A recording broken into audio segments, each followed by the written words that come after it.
Hi everybody, I'm Lauren from Soul Strength Tarot. Today's reading I'm really excited about because I was inspired to create a reading. This is a pick-a-pile reading in which each message in the pile is designed with some really specific empowerment messages for you.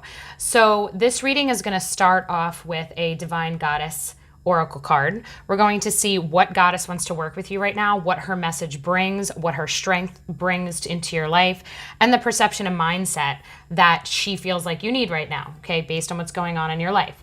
Now, the way that I'll be pulling these cards, once I pull your goddess energy that's going to be activated, we're going to take a look at past struggles. We're going to look at some of the emotions, some of the challenges that she went through. We're going to figure out what were the wisdoms and the strengths that came from the past.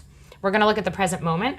We're going to take a look at what emotions you are currently experiencing, maybe what specific struggles you might be in, the things that are challenging you.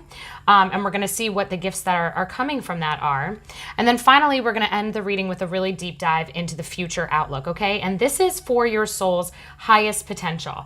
Your highest potential is your destiny, okay? This is how you respond to your fate. It is the power that you step into along the way when life is, going and we're having our challenges and we're having our moments where we need to make decisions. It's always about our perspective. It's about our beliefs. It's about our soul esteem. So we're going to really look at what's coming up ahead for you and what's going to serve you most. And in that part of our reading, we will also be working with the goddess Isis, and she will also be doing an activation for you as well. So this reading is really meant to, one, reflect on where you've been and really look at your past from an empowered perspective and really step into a feeling of confidence and pride that you are where you are and who you are right now because of everything that you've ever been through.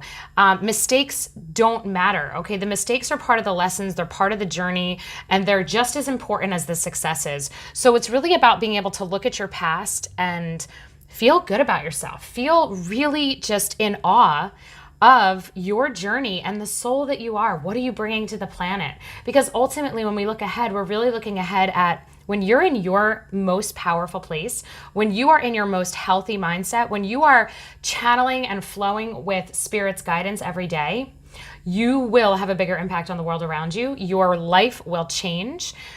Things will feel more in flow. You're going to feel less resistance. You're going to find that you'll have more synchronicities and alignment show up in your life that's going to make your life easier. Solutions will show up faster to the problems. Paths will be made clear. Okay, so this is a pretty cool reading. I don't know what's in the piles. I dealt the cards, but I haven't looked at them yet. So as we pull each one, you're going to choose which message you want to listen to. Okay. Now, if you choose to listen to more than one, that's completely up to you. I'm calling them piles from my left to right, 1, 2, 3, and 4. But just so you guys know, pile number 1, I put with a Bumblebee Jasper stone, one of my most favorite stones. So if you're drawn to this stone, you can choose pile number 1, or simply just be looking at the screen and seeing what you're drawn to. Pile number 2 is a beautiful amethyst. Okay. So if you're drawn to the amethyst, go for number 2. We have a green calcite for pile number 3. Okay, beautiful crystal, one of my favorites. And finally, we have Celestite for pile number 4, okay? So you can select which pile to listen to based on the number, based on the look of it, based on the crystal, based on the color. You can do this however you want. There's no wrong way to do it because ultimately, whichever one you listen to, you're meant to hear it. All right. So now I would advise you could listen to this multiple times, or you can listen to it slowly in pieces and journal as you go. There's no right or wrong way to do this. So we're going to dive in and get started with pile number 1. I'm just going to move these to the side and make some space because we have a lot of cards in each pile to be pulled, so we want to get a nice space prepared. All right. Okay, so for pile number 1, let's see who you're working with. Okay, you are working with Sophia, Divine Wisdom. First of all, Sophia, the Mother God, this is, Mother Gaia. Sophia is the feminine version of God. Okay, we can refer to God and Sophia as one and the same. I actually have been working with Sophia. I've been reading the book, The Sophia Code. So Sophia's divine wisdom is just the ultimate divine feminine compassion and love and honor and truth of who you are as a soul, okay? She is coming through to deliver a beautiful message of empowerment and faith that you're here for such an important reason. Now, I'm going to actually read her message that comes in this book. This is the the Goddess Power Oracle by Colette Baron Reid. And her words and messages are always fantastic. So I'm going to hold the card up and you can just sit with Sophia as you listen to this message. Human wisdom comes from personal experience, but divine wisdom is unknown to our life experience. When we ask for help, we're asking for guidance from a source greater than us, a great unknowable mystery. When we receive it, it is often life-altering and affects us in ways beyond our comprehension. The Gnostic goddess Sophia, who brought the material world into being, arrives to show you how fate and destiny operate in relationship to synchronicity. When you least expect it, opportunities and meetings spring up as if out of nowhere. Your life begins to work out, and you sense your alignment with a higher purpose and power. Trust you are divinely protected and directed. Practice the act of faith before results. This is an essential key in co-creating your world. So, this is a beautiful message because this is about the fact, and I actually just said that right in the intro, when you are in flow, synchronicities happen, answers appear, invitations show up, the right alignment suddenly works out. You get introduced to just the perfect person that could help you with whatever you're going through, okay? Sophia is the co-creative energy. She is the source energy. She is the God energy. She is the creating something out of nothing, okay? So what this means is that Sophia's wisdom wants to guide you. So for those of you that chose this pile, this is totally a message about connecting to your higher self, connecting to Sophia. You might want to look at the book, The Sophia Code. It's changing my life. It's activating all sorts of new perspectives and perceptions and energies in my world. And it's amazing. But this is about understanding that you're not going through life alone. You are being guided all the time, but your guides want to come through more. So you need to become more open. You need to make this even more of a priority in terms of staying grounded and staying centered and really allowing, maintaining your energy and managing your energy to allow that flow to come in, because life is going to get easier. When Sophia shows up, this is very much about growing yourself to the point where life will flow better. Things will work out differently. Your perspectives will become much bigger. You're going to see the bigger picture in the things that you experience. You're going to see your relationships from a bigger picture. You're really going to just understand things better, and it's going to feel really good. Okay? It's going to grow you in leaps and bounds. Now, we're going to pull some tarot right now I'm just going to set up your piles. We have the past, we have the present, and we have the future. Okay, so with your past energies coming up, actually, I'm going to pull these as well. Okay. With your past energies coming up, we're getting the Chariot, the King of Wands, and the Nature Child. All right. First of all, this is indicating that you have seriously struggled to create or get started with something that's on your heart, with things that you really care about. There's been a feeling, I think, for you of just not being able to get something off the ground, not being able to have the life that you envision, whether this is a career, this is a project, this is a goal, this is a family, a relationship. These reversed positions here are definitely, I think, a feeling of powerlessness and a feeling of not enough momentum and not enough, there's been too much in front of you in terms of obstacles. So in the past, I think it was just really hard for you to maybe achieve certain goals, or maybe it's one particular goal that really, really meant something to you. Because when we have the King of Wands, this is a heart-centered leadership. This is something that matters. This is not just, this isn't a career that just serves the paycheck. This is a career that serves your soul.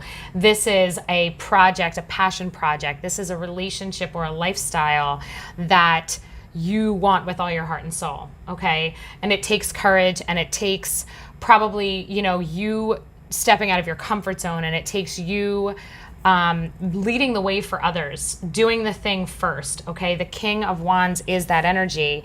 But when it comes up reversed, I think that felt overwhelming or just really hard for you. Maybe this project or this, whatever this was for you, this heart's desire felt unattainable, and it felt like you just didn't even know where to start, or there's something that was really blocking you and holding you up, because the Chariot is about forward movement, right? It's about that going from one place to another. It's that evolution and that expansion. Yet again, coming up reversed, I think that there's just something that didn't work out. There's something that you couldn't get going. With the nature child archetype coming into play, this is a behavior pattern, habits, kind of like a way of life, way of thinking about yourself, or really just an energy that you're working with, because archetypes are the energies that we're plugged into, that played a role in your past, okay? So this could be you, okay? Right now, all the time. We have archetypes that are a part of our 12 archetypes, like our zodiac signs from birth to death, okay? They're part of this particular lifetime for us. We all have a child archetype. Yours is coming up as a nature child, and it had something to do with some of your past struggles, okay? So now with archetypes, they have a light and a dark. We have a light and a shadow, meaning the highest potential to potentially the aspect of this energy that could cause you problems, the aspect of the energy that could, it's the lower vibration version of it, okay? Because the way we use this energy determines what we experience, okay? This energy is always meant to serve us. Now, the light attributes is having friendships with animals, communication with nature spirits. You're probably somebody that really enjoys nature, being out, being outside, being grounded, maybe walking barefoot, being around flowers, trees, the beach, whatever the environment is for you. This is about natural life, right? This is about our planet. This is about animals and species and the love and respect that you have for them. The shadow is a tendency to abuse animals, people, and the environment. For those of you, this is a general reading. If this came up as an issue for you, potentially in not being able to get your feet off the ground, if there was a problem, not that you necessarily were going to abuse the environment and what you were doing, but I'm wondering if there's anything that played a role where this idea that you had, your limitations came from something involving nature, came from something involving not having a place to do it, not having the actual place on, the right setting, the right environment, the right location, the right land, the right building, the right, physical structures, okay? Like if this was part of the problem, okay? So we're gonna leave that there for right now, and we are gonna pull the lesson with the past. So your lesson is in forgiveness, okay? So you had to learn forgiveness of what didn't come to fruition for you. It says, I acknowledge that harboring resentment blocks the flow of love. So whatever this was, okay, whatever this lack of moving forward, and for some of you, this could be a relationship that didn't pan out, okay? This could be a person in your life that you were very hopeful was going to move forward and progress into something substantial and long-term, and it didn't happen that way, okay? It never went any further. And maybe that forgiveness has to play a role in the fact that the relationship ended and you're hurt, okay? Maybe this nature child archetype didn't fit what that person was, in terms of archetypes that complement each other. It just didn't work, okay? Maybe there's an element to that. Maybe, it could even be something like your boyfriend was allergic to your pets and you had to break up because you can't get rid of your pets, so you had to get rid of your boyfriend. This could be so many different scenarios. So when we're talking about this, we're talking about the energy of what's the disappointment, okay? There was something that didn't work out, and whether you blame yourself or you blame somebody else for this not coming to fruition, forgiveness is in order. This was the lesson that came from it. This is the aspect of understanding and growth that your soul wanted to work on in this situation, because we are divinely fated to experience what we experience. So this disappointment here with this person or this lack of progress, this disappointment was a divine alignment that your soul, your higher self, agreed to. And the reason being, your soul decided that they wanted to learn. You wanted to learn forgiveness. You wanted to expand, because we know that when we let go of something that we hold against somebody, when we actually forgive ourselves or somebody else, we are releasing that energy. And I talk about this in so many videos when it comes up, because forgiveness is a conscious choice every single second that you think of it and the pain is there, okay? It's an over and over and over again choice. It isn't a one and done. It's not, and forgiveness runs very deep. It's an energetic pattern in our body, right? So like it's a denseness. When we are angry, when we're hurt, when we are disappointed, frustrated, placing blame, no matter what package that's wrapped up in, no matter what situation or relationship or circumstance, the bottom line is that those heavy emotions sit within our energetic system and they mess with our cellular function, okay? Down to our physical existence, our cellular tissue responds to our energy. This is why emotions are so incredibly important. You have to honor your emotions. So if you have any lingering anger, resentment, frustration, regret, whatever this is for you, who do you need to forgive? If you haven't been able to start this process, how can you get this process started? How can you, what mantra can you use that even if you get started, let's say it's a person in your life, I forgive so-and-so and I can see the good in them anyway, okay? Put the name in the blank. I forgive blank, but I can see the good in them anyway. And at first that might feel like a lie. You might have a lot of anger towards somebody. You might have a lot of pain associated with an event. You might be really, really mad at yourself for a decision. Whatever it is, in the beginning, it might actually feel untrue, but that's normal. And then you continue to use this mantra and you continue to say it over and over again. You could use this one here. I acknowledge that harboring resentment blocks the flow of love. The flow of love, guys, love is what we're made of. Love is our source energy, okay? Love is the energy that we are. So if we have these heavy duty emotions, these really heavy weight vibrations within our body, we are literally blocking our own flow. We're blocking our life force, okay? So we want to process this out. Forgiveness is never about anybody but ourselves.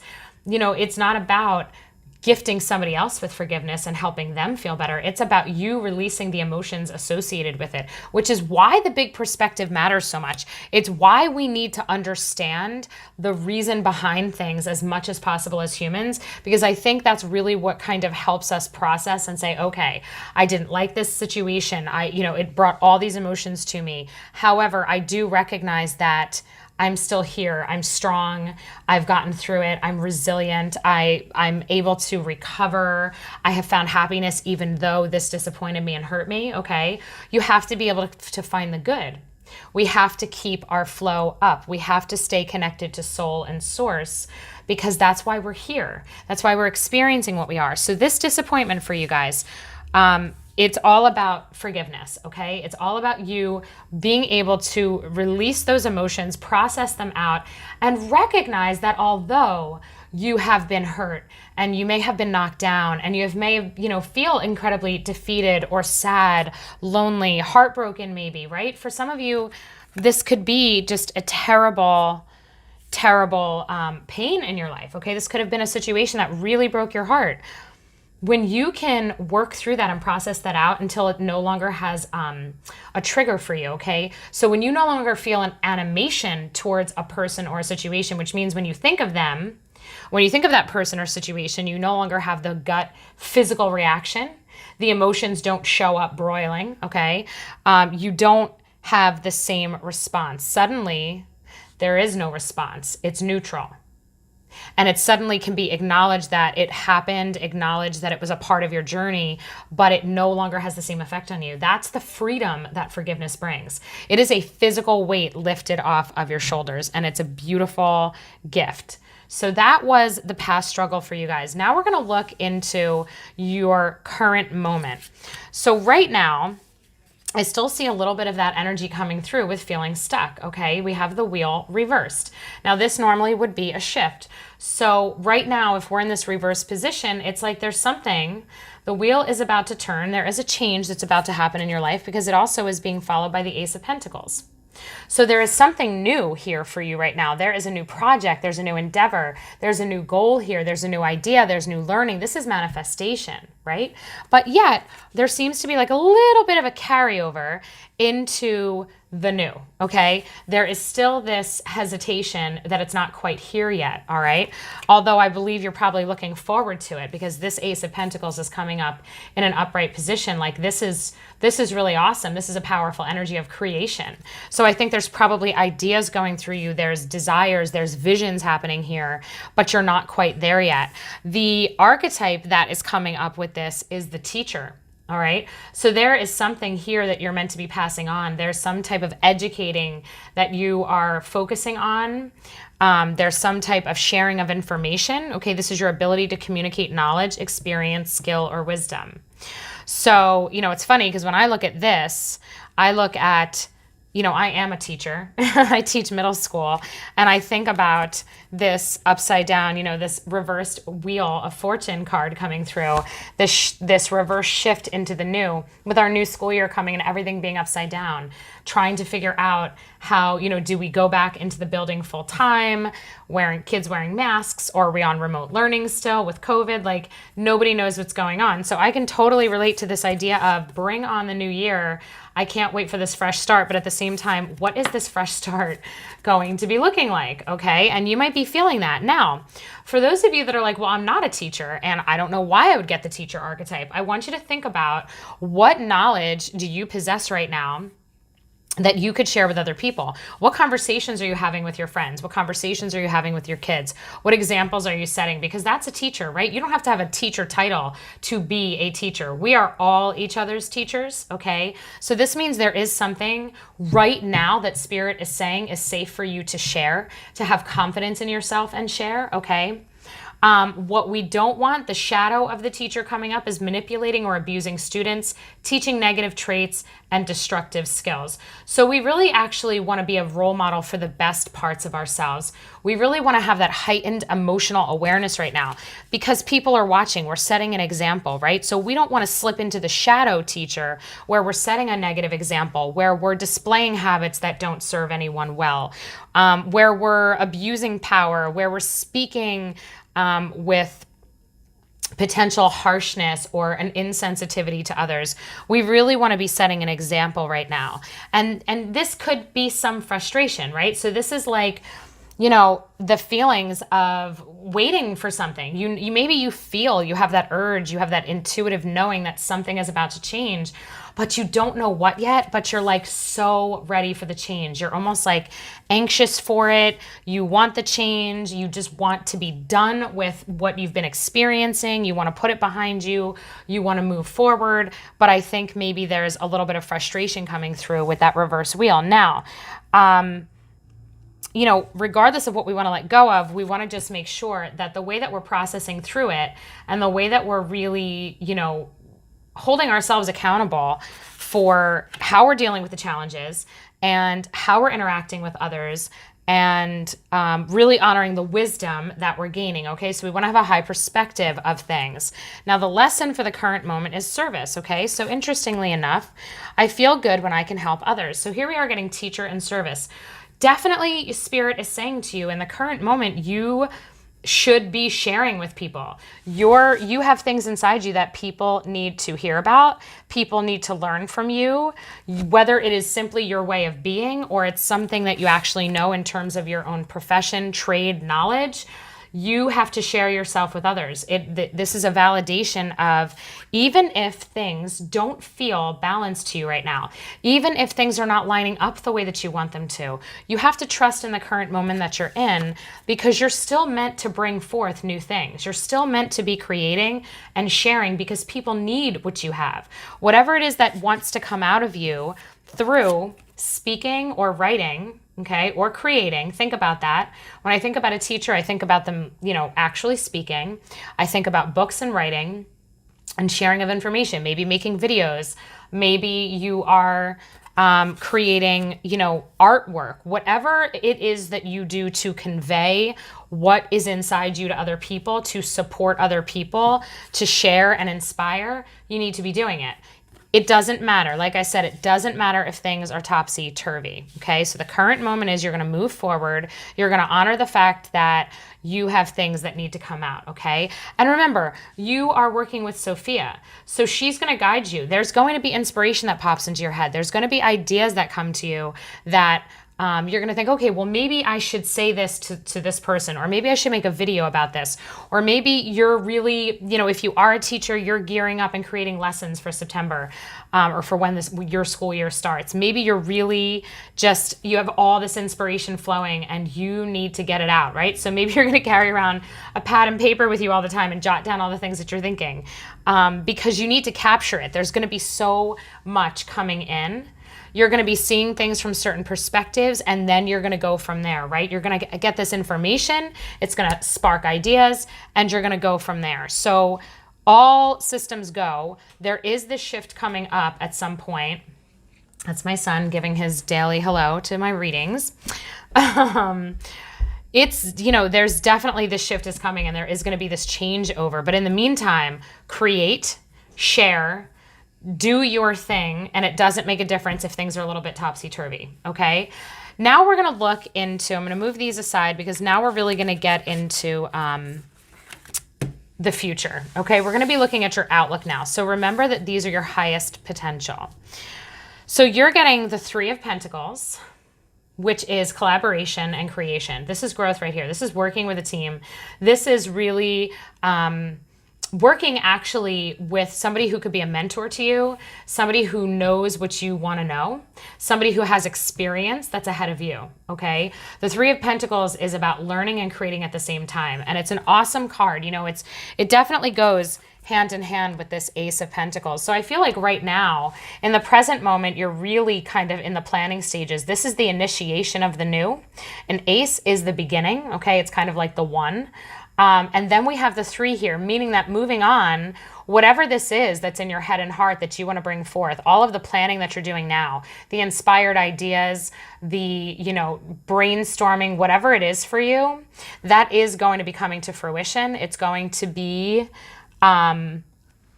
something that you're working on, okay? Like the here and now is following you into the future, okay? You're going to be focusing on it, and there's going to be other people that will be focusing on it with you, okay? So whether that means that you're going to be learning something and you are a student also, or you are going to be, training in something new, you're going to be learning a new skill, whatever this is for you, you're going to have a team that's assisting you. It's not just you by yourself. You're also getting the World, okay? So here we have, in the present moment, the Wheel reversed, and we have the World coming up for the future reversed. What it's indicating to me is that there is a major chapter changeover for you happening. There is a major shift happening in your life, okay? But there might be a little bit of imbalance that we need to attend to, okay? Because when we step through, we want to be balanced. We want to be upright. We want to have all of our ducks in a row.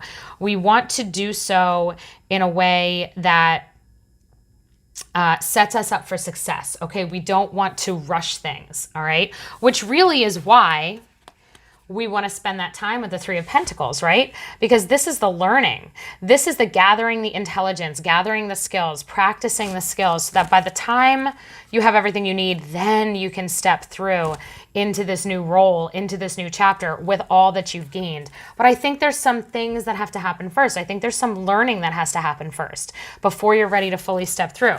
Now, here's the awesome thing. You guys are getting the visionary archetype for your future outlook, okay? What a beautiful energy to be working with. So as a visionary, this is your capacity to envision what is not yet conceivable to others.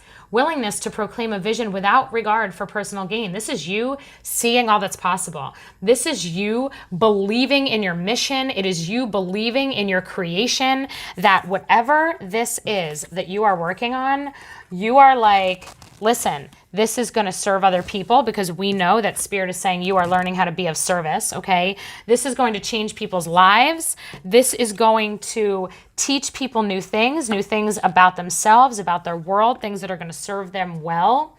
This is a big deal. And I'm not going to be swayed because I know that what I'm picturing and imagining, this is long lasting and people need it. And the reason that it is placed on your heart is because you are the one that's meant to birth this, okay? Whatever this is for you guys, do not doubt that your vision, your desire, your goal, your ideas, whatever this vision is for your life and how it impacts other people, because this is not just about you at all.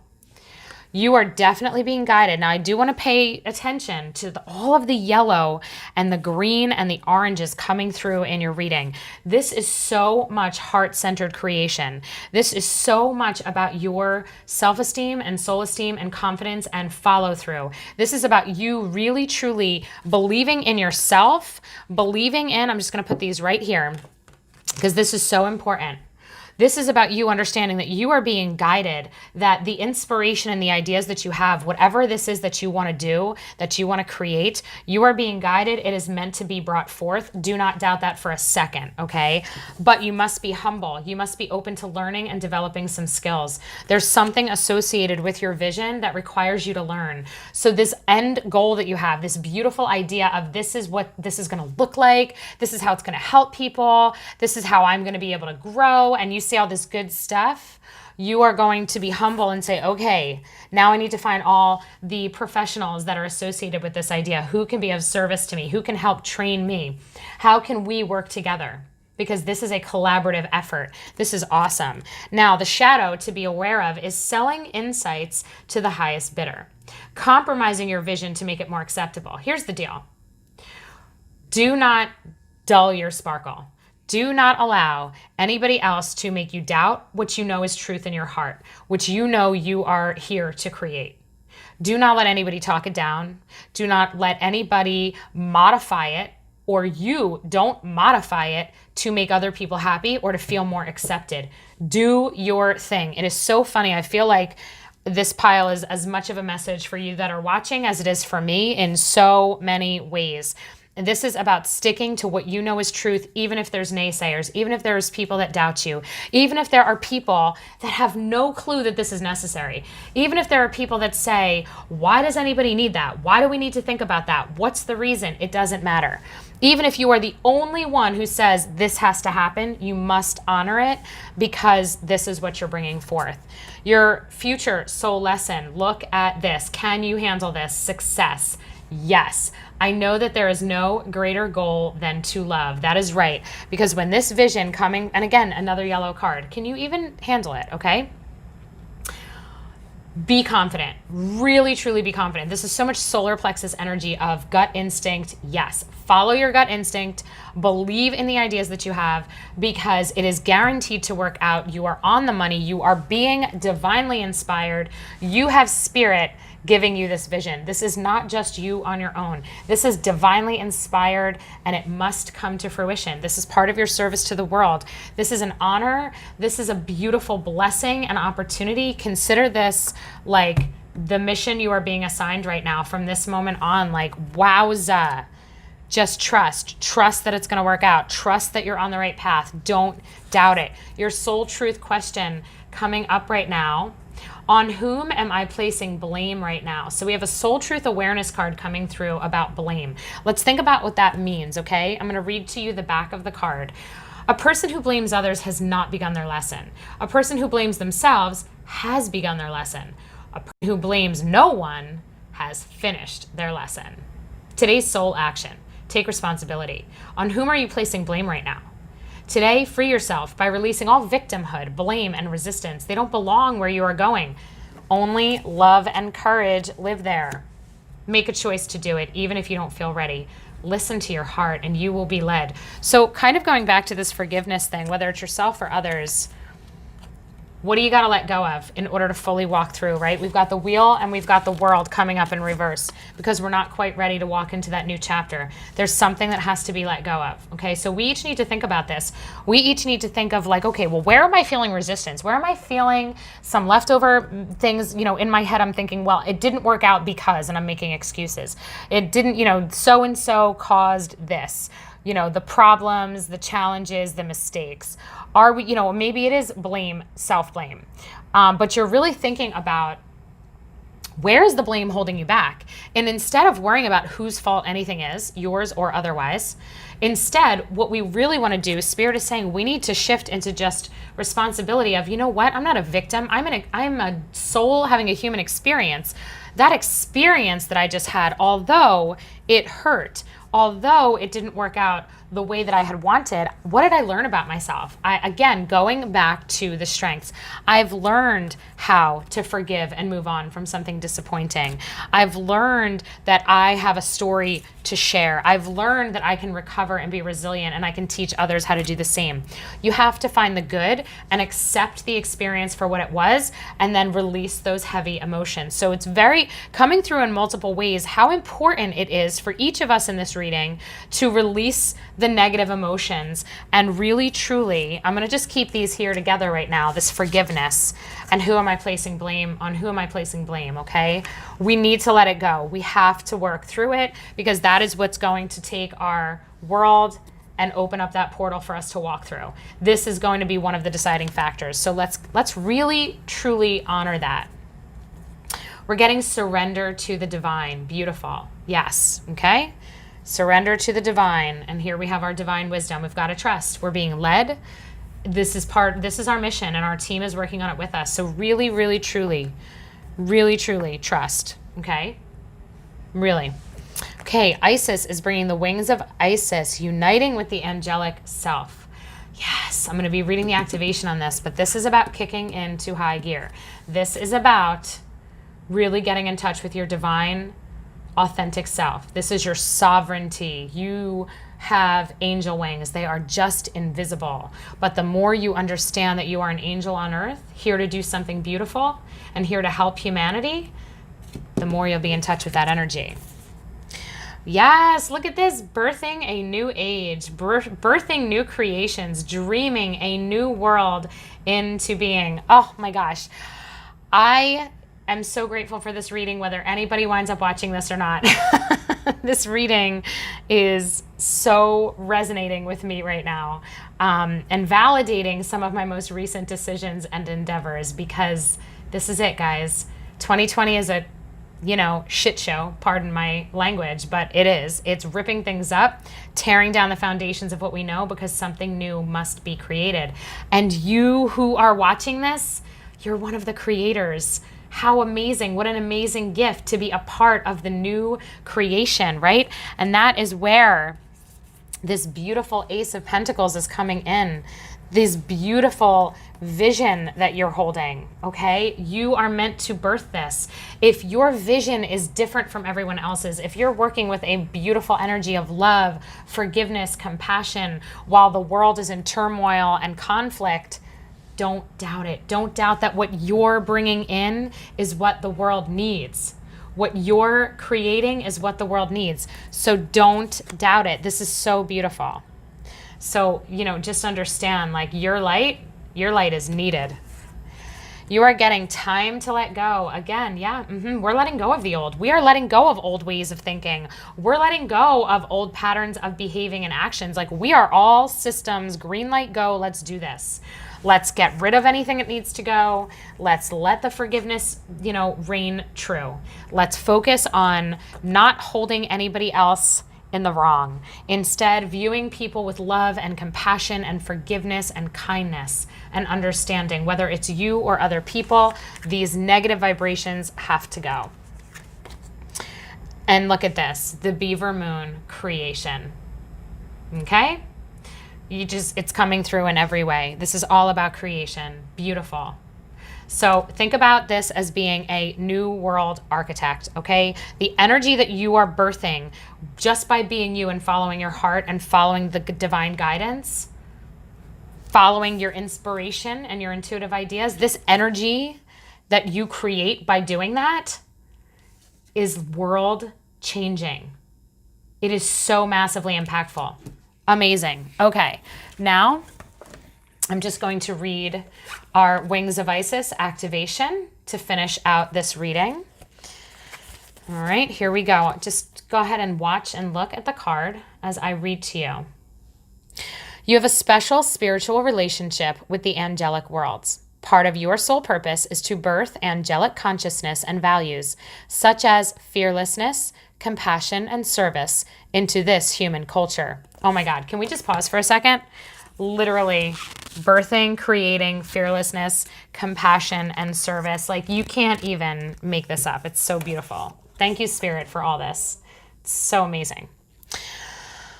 This oracle brings you angelic assistance and intervention and confirmation that any impressions you may have had that you belong not only to the human kingdom but also to the angelic one are correct. You are here to bring the greater good and the alignment of divine will into human form. This is no small task, and although you are well equipped to succeed, there are beings that wish to assist you so that they may grow too, and your success may be more graceful and swift. Isis, divine winged mother, goddess and angel of healing, wishes to assist you with unconditional love now. You are guided to accept angelic assistance and ask for Lady Isis, who loves you unconditionally, to assist you with integrating angelic energies into your consciousness and life. You will be asked to lift yourself up to higher and higher vibrational states of awareness, and this may mean letting go of certain relationships, practices, or states of being, or even particular habits or thought patterns that would lower your vibration into fear, doubt, or shame. Give yourself permission to just let this happen. You do not need to force anything. It is a matter of softening, allowing, and trusting what feels right for you with absolute faith and bold, radical acceptance. It will be okay. There are others like you on this planet, beloved initiate. Though far from the majority, you occupy a special role in the evolution of human consciousness as it connects more deeply and twines with the natural world. The more you accept this part of you, the more you shall draw into your world others like you. You will just feel comfortable with each other because you all hold a similar refined vibration. Even in the midst of ordinary everyday relationship, there is a sense of easy connection, mutual understanding, and spiritual acknowledgement. This oracle is also a confirmation that if you've been asking to connect with your angel, praying to a particular angel or archangel, or have been thinking more about angels lately, that genuine connection has been made between you and the angelic kingdom. The angels send you love and peace now and say, "We are with you, beloved one." And now I'm going to read the incantation that comes with this card. And just again, listen. Angel goddess, wings of white, help my angelic soul take flight. I call upon angelic intervention. Align my life with divine perfection. My soul and inner angel are one. In my body, integration has begun. Angel goddess, wings of love, you protect me from below and above. And since the angel presence is so very strong in this reading, I think I am going to pull an angel message, which just seems fitting to do as a closer. Oops, let's see. And I'm dropping everything. All right, I'm gonna shuffle them up and see what angel message we get. Well, this is a beautiful reading. So any of you who have had any trepidations or doubt about what's on your heart and what you want to create and the steps that you're taking to make something new happen or to go down a new path, you just know that this is 100% validation that you are doing the right thing. That is exactly what is meant for you on your journey. You're being guided and assisted. And this is just a beautiful gift and opportunity. And it is not even just about you and your loved ones. You are a change maker for the entire planet. So do not take this mission lightly and do not allow self-doubt to impact you, because everything is so perfectly exactly as it should be. Your garden is a healing place. Seek refuge there to heal your soul. And I'm going to just bring that back to your original archetype that came through.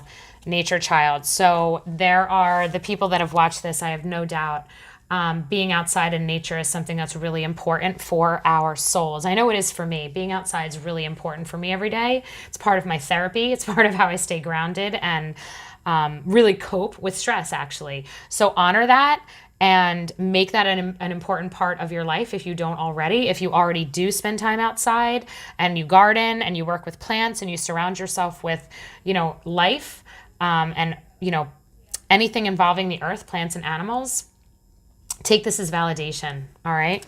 So I am going to ground the energy Thank you, Spirit, for this amazingly beautiful message of empowerment and validation, with the courage and the confidence just oozing out of these cards.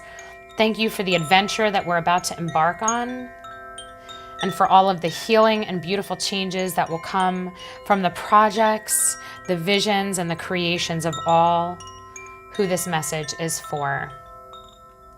And so it is. And we thank you, Sophia and Isis, for your presence today and every day.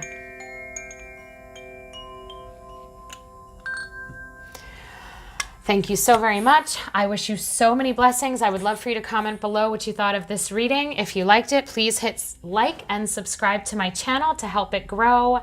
So many blessings to all of you. Take care. Okay, so for those of you that chose the Amethyst, pile 2, I'm going to put that right here. And we're going to get started. So we're just going to see one by one what comes out. And our first card is your goddess that wants to be working with you as a mentor right now. So you're getting the goddess Lazy. Lazy. I think I'm saying that correctly. She's beautiful. She is the goddess of revelation. All right. So new information is going to be coming to you. You're going to be having some new understandings, learning new things about yourself.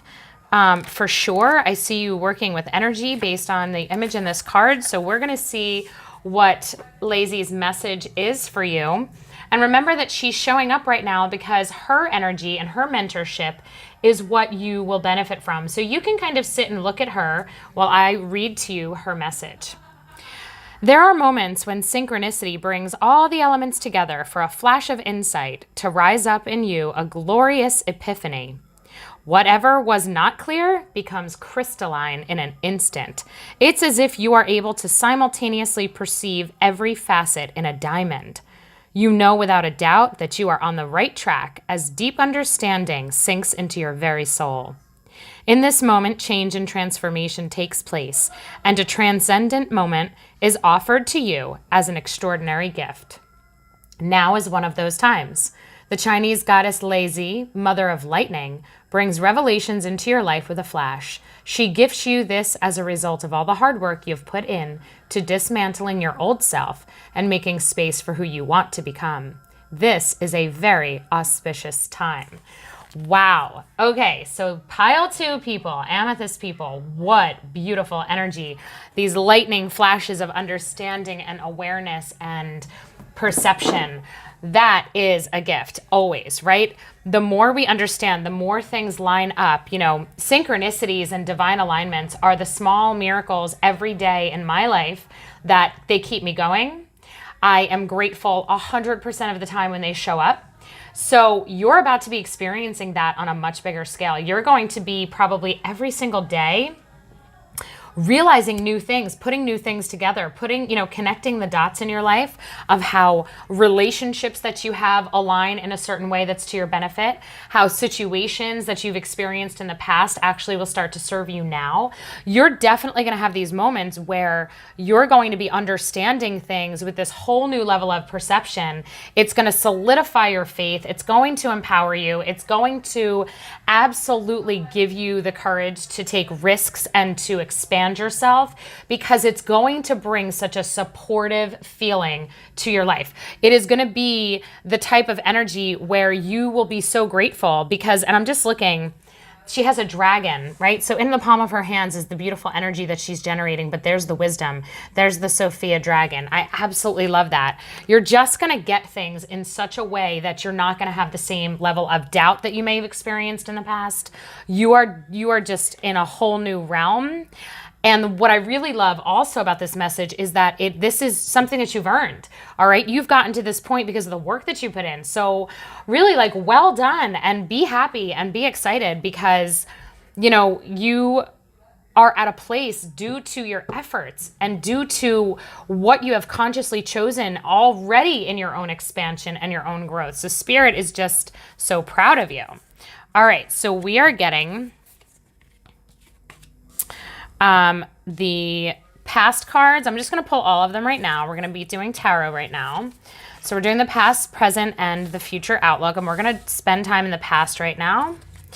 And then each one of these goes here with each one of these. All right, so before I flip over the past archetype and lesson, let's just talk about what came up energetically in the past for you. You're getting the King of Pentacles reversed with the Ten of Cups.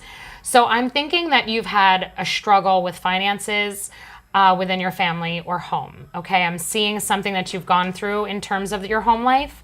And having enough, being able to generate enough money, enough opportunity. This could be about the job, the career, being able to pay bills, maybe creating what you really want in terms of the home life that you want. Maybe it is actually your home where you've struggled to generate enough for yourself, okay? So the King of Pentacles, here's why I feel that way. He's coming up reversed. And the thing is, when he's right side up, he really represents an energy of abundance and creation and being able to utilize his skills and to work with the universe to co-create whatever he needs. He's comfortable. He has enough. There's no poverty or scarcity mindset about him. Yet because it's coming up reversed, I feel like there probably has been something that you've endured in terms of your family and home and visions for your life where you haven't felt like you had enough or were able to create enough. Maybe this created a sense of powerless in you, frustration.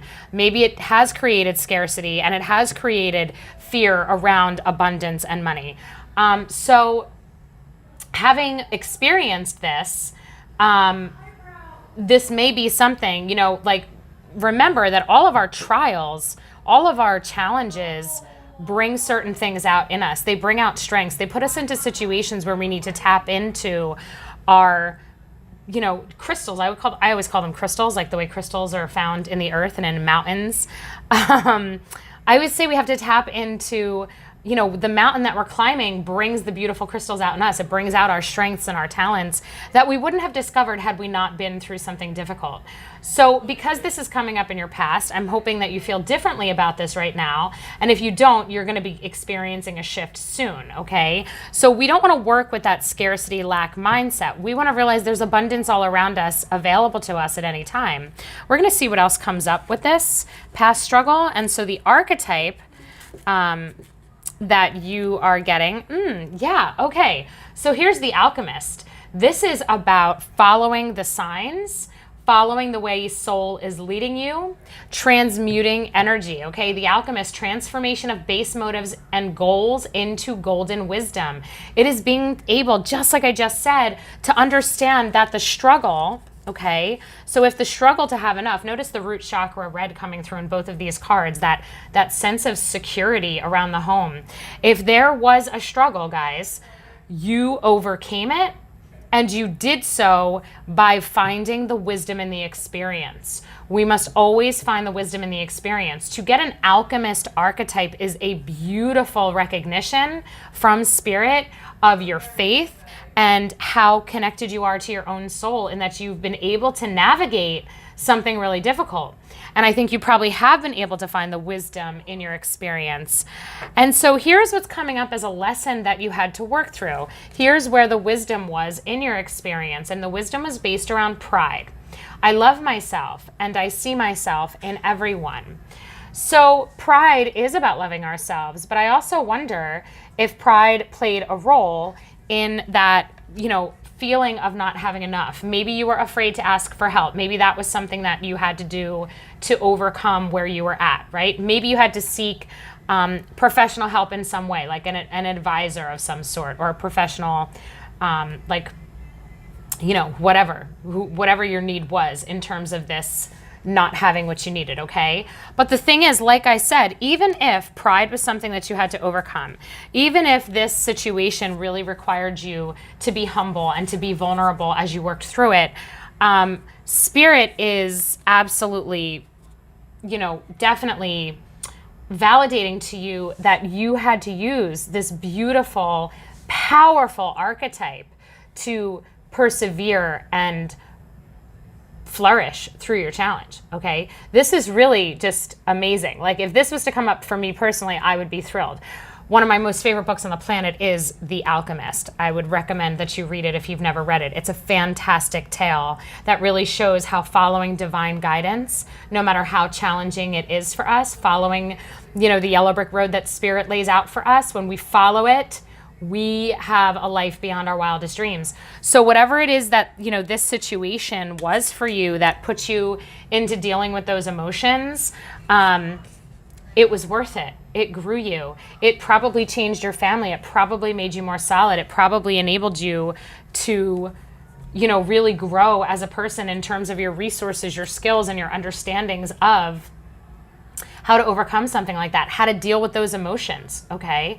I love myself and I see myself in everyone. So there's an element there of self-forgiveness too, right? Because pride can hold us back. Pride can keep us quiet if we don't want to be honest about mistakes, keep us from asking for help, keep us from connecting with people who would be very good for us and actually enhance our journey, okay? So overcoming pride and working with a challenge in a state of surrender and faith and self-belief, that's really what alchemy really is all about. It's just accepting where you're at. And that changes everything, because then the guidance is able to come in. We're able to hear the messages. We're able to follow the insight and the intuitive urges that we get. That's so wonderful, okay? So in your present moment, we have an energy here showing up of definitely creative urges, okay?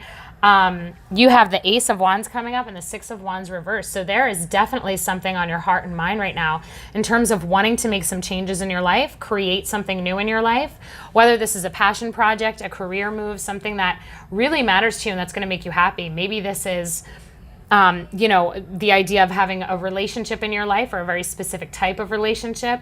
This could be just a burning desire, really, and an intuitive knowing that this is what you need, right? So there's some type of a lifestyle change here that I think that you're looking forward to and desiring. Now, the Six of Wands is victory, okay? But because it's coming up reversed, I don't think you're experiencing it yet, okay? You're at the beginning. This is the initiation. The Ace of Wands is an initiation. It is a beginning. So this is something that will be victorious for you because the Six of Wands is showing up. But there's something going on between the idea and the decision to go forward with something, making some changes in your life, following some ideas that you have, okay? Pursuing something that is a heart's desire. There's steps before we get to that victorious moment where we know we've done, had a successful experience. We've done a good job. We reached a goal. Maybe we reached a checkpoint, right? So this is the beginning for you in something. So you're probably feeling super, you probably have a lot of thoughts going on in your head of what would make you happier. What do you really desire? You might actually be mulling things over in terms of what you're not happy with in your life, okay? There could be changes that you want based on the fact that there are things out of alignment, okay, where you're like, I don't want to feel this way anymore. I want to feel more happy. I want to feel more joyful. I want to feel more inspired. I want to feel more secure or abundant, whatever this is for you. I think you're at a stage right now where you're really just dwelling on exactly what fits your heart and getting started on something, which is awesome. So your archetype, ooh, look at this. Yes, you're getting the engineer archetype showing up. This is absolutely about laying out the plan, right? And that is exactly what happens with an Ace of Wands. What is it going to look like? How am I going to get from this part where it's in my imagination, the vision is in my head, how am I going to make it come into fruition? What are the actions that I'm going to take in my life? What are the words that I'm going to speak, the things that I'm going to write, the people I'm going to speak to, the decisions that I'm going to make? That's the engineer's job. It's really to design and plan.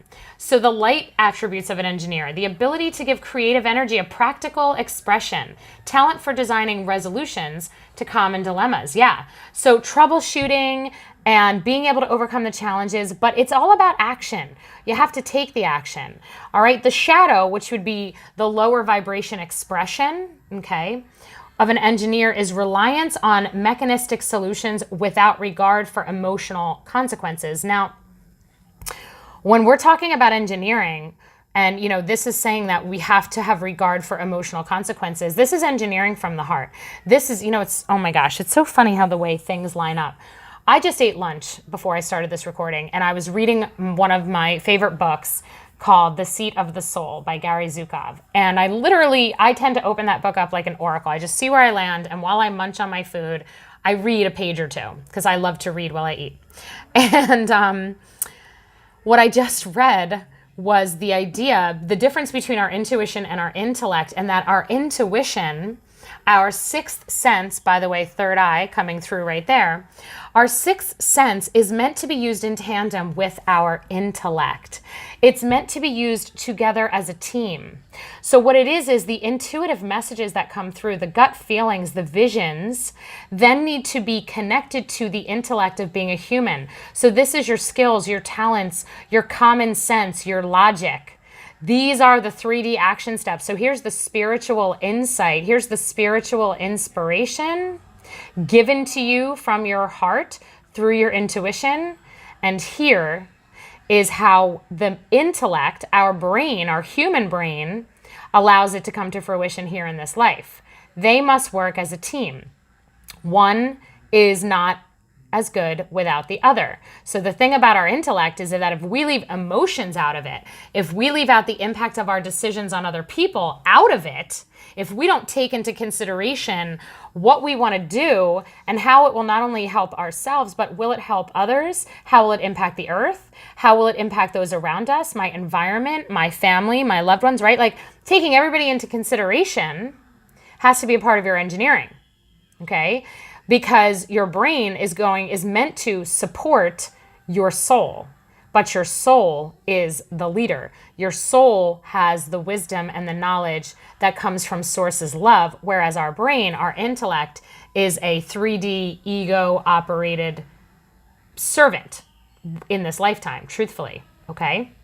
So this is really interesting. So you're really being told that while you're definitely going to be victorious and like really enjoy whatever this is for you, whatever this creation or this newness is for you, it's going to make you happy. It's going to serve you. You're going to feel so good when you get to a certain point, whether it's the end point or just farther along in the journey.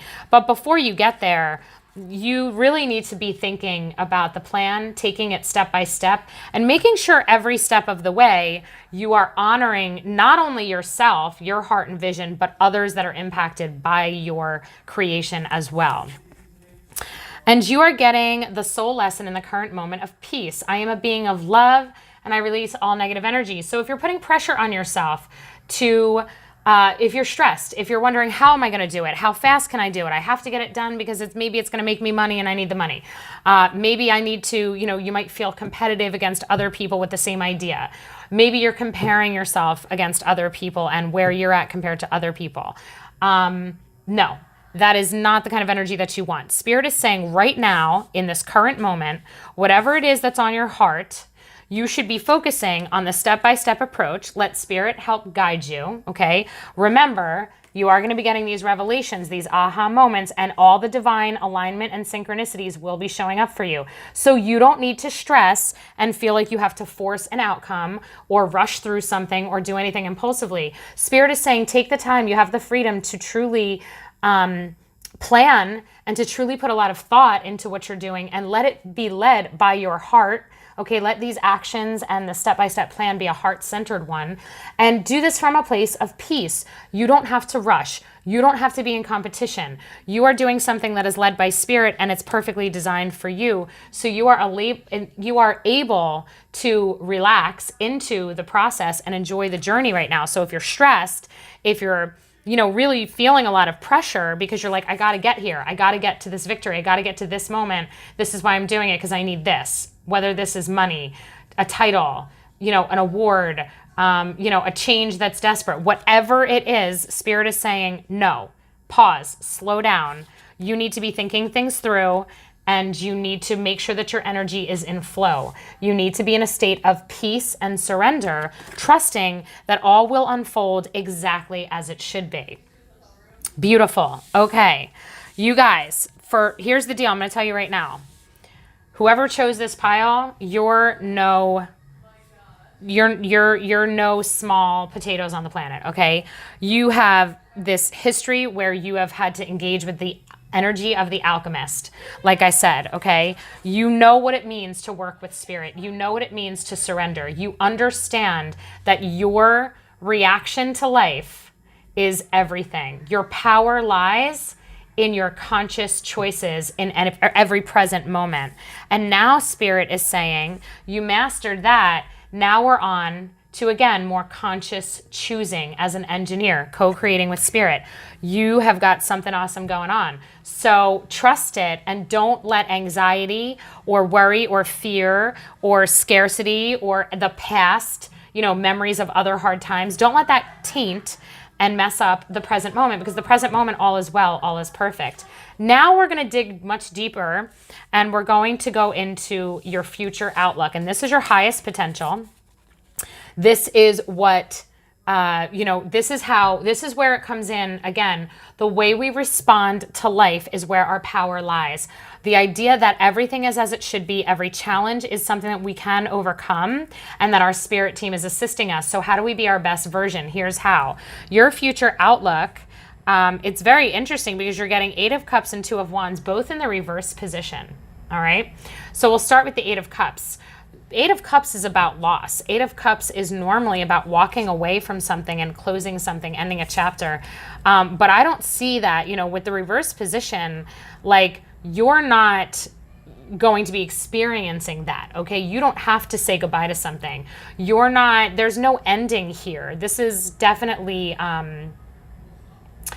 this is interesting because I feel like there's a lot of clarity coming through with these cards, because when you have the 2 of Wands reversed, this is, again, that reflective energy of what direction am I heading in.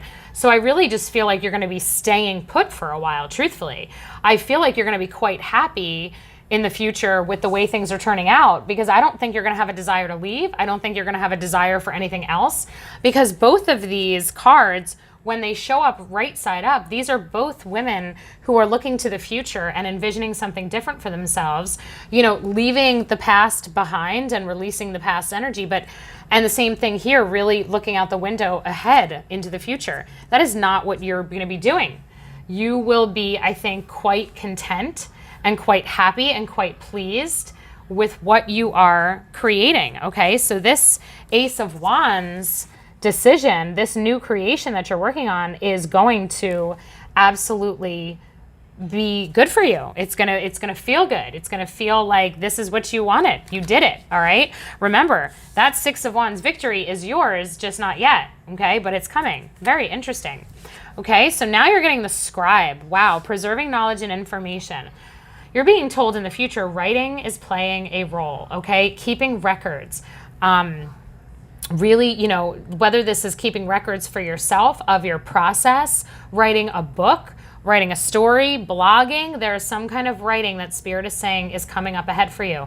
If you have been thinking about writing, if you've been journaling, if this has been playing a big role, if writing in any way, shape, or form, and written records, by the way, it doesn't have to be narrative writing, it doesn't have to be fiction, it could be record keeping, all right? Whatever it is, research, whatever this is for you, it's a validation, okay? If Spirit is putting this on your heart, there's obviously a reason for it. And then you're getting a message of loneliness coming up. So this is the lesson for the future outlook. I know that I am never alone. If your decision brings up feelings of loneliness, where maybe you feel isolated, maybe you're doing something alone, maybe what this is for you in the future is, while this may be a passion project that brings you so much happiness, okay, and contentment, it is also, I think, going to call for you to work with the idea of being true to yourself and honoring yourself regardless of anyone else's opinions, regardless if anyone else joins you. I think you're going to probably need solitude at some point, all right? I think loneliness is going to serve you. I think that the quiet time is going to serve you, especially if we're doing writing, right? So there might be an element here of spirit saying, embrace independence in the future. You know, embrace the idea that you need to go within and you need to hear within. You need to hear your soul speak to you. You need to hear the messages that we're giving you. And in order to do that, you have to turn off the noise. So I think there's going to be an element here for you coming up where being alone, or even maybe working through some loneliness and isolation feelings, are going to play a role, but it's an important one for you, because within that solitude comes clarity, because it forces us to go within. So it isn't, you're never alone, right? Your spirit team is always with you, communicating with you. So it's not that you're ever alone. But I think that it's going to be important in terms of your development to spend time on your own, okay, in self-reflection, so that you can hear your heart and mind. Okay, so you're getting a soul truth card coming up that says, what can I burn? Okay, so what can you get rid of, right? When we burn, we release. So I'm going to read the back of the card to you. It says, burn it all. The ugly lies, the pain, the shame, the criticism, the images that run through your head, the reminders of what you did wrong, and the proof that you are not enough. Burn, baby, burn. Your soul is calling. It is time for a rebirth. Yes, you are like the phoenix rising from the ashes, no longer attached to the past. You are free. Your wings are ready. Use them, right? And that is it. That is exactly what the goddess Lazy says. You are ready. You earned this. You've been through the fire. You have struggled. You have been on that mountain, climbing, getting knocked down. You have been there, okay? You have been through the struggle of creation, and you have overcome it. You're a warrior, and like, you have so much to be proud of. It says, make the choice that you will no longer let the past define you. Pick up your pen. Stop it. Pick up your pen. What will your next chapter look like? I can't even handle it. Spirit is amazing. Okay? Pick up your pen. What will your next chapter look like? Write your book. Write your chapter. Journal it. Write it out. OMG. Yes. Writing matters to you. Release. Burn what doesn't serve you. This could actually be very much writing down a list of everything that you want to get rid of, the beliefs, the struggles, the experiences, the memories that hold those low vibe sadnesses, regrets, pain, shame, all of that. Write down it all, right? Make your list, journal about it, whatever, and then either rip it up or burn it up. Release the energy, because you are in for something new. Your new involves writing. Your new involves doing something in solitude with this writing and really hearing your soul. This is important for you. A win-win outcome is forecast. Yeah. Okay. Whatever this new leaf is that you're turning over, this new endeavor, you're going to win. You're going to be successful. It is going to work out. So keep following and honoring your intuitive messages. Okay. Now, this is an Isis card, and Isis is an activation, the divine goddess Isis.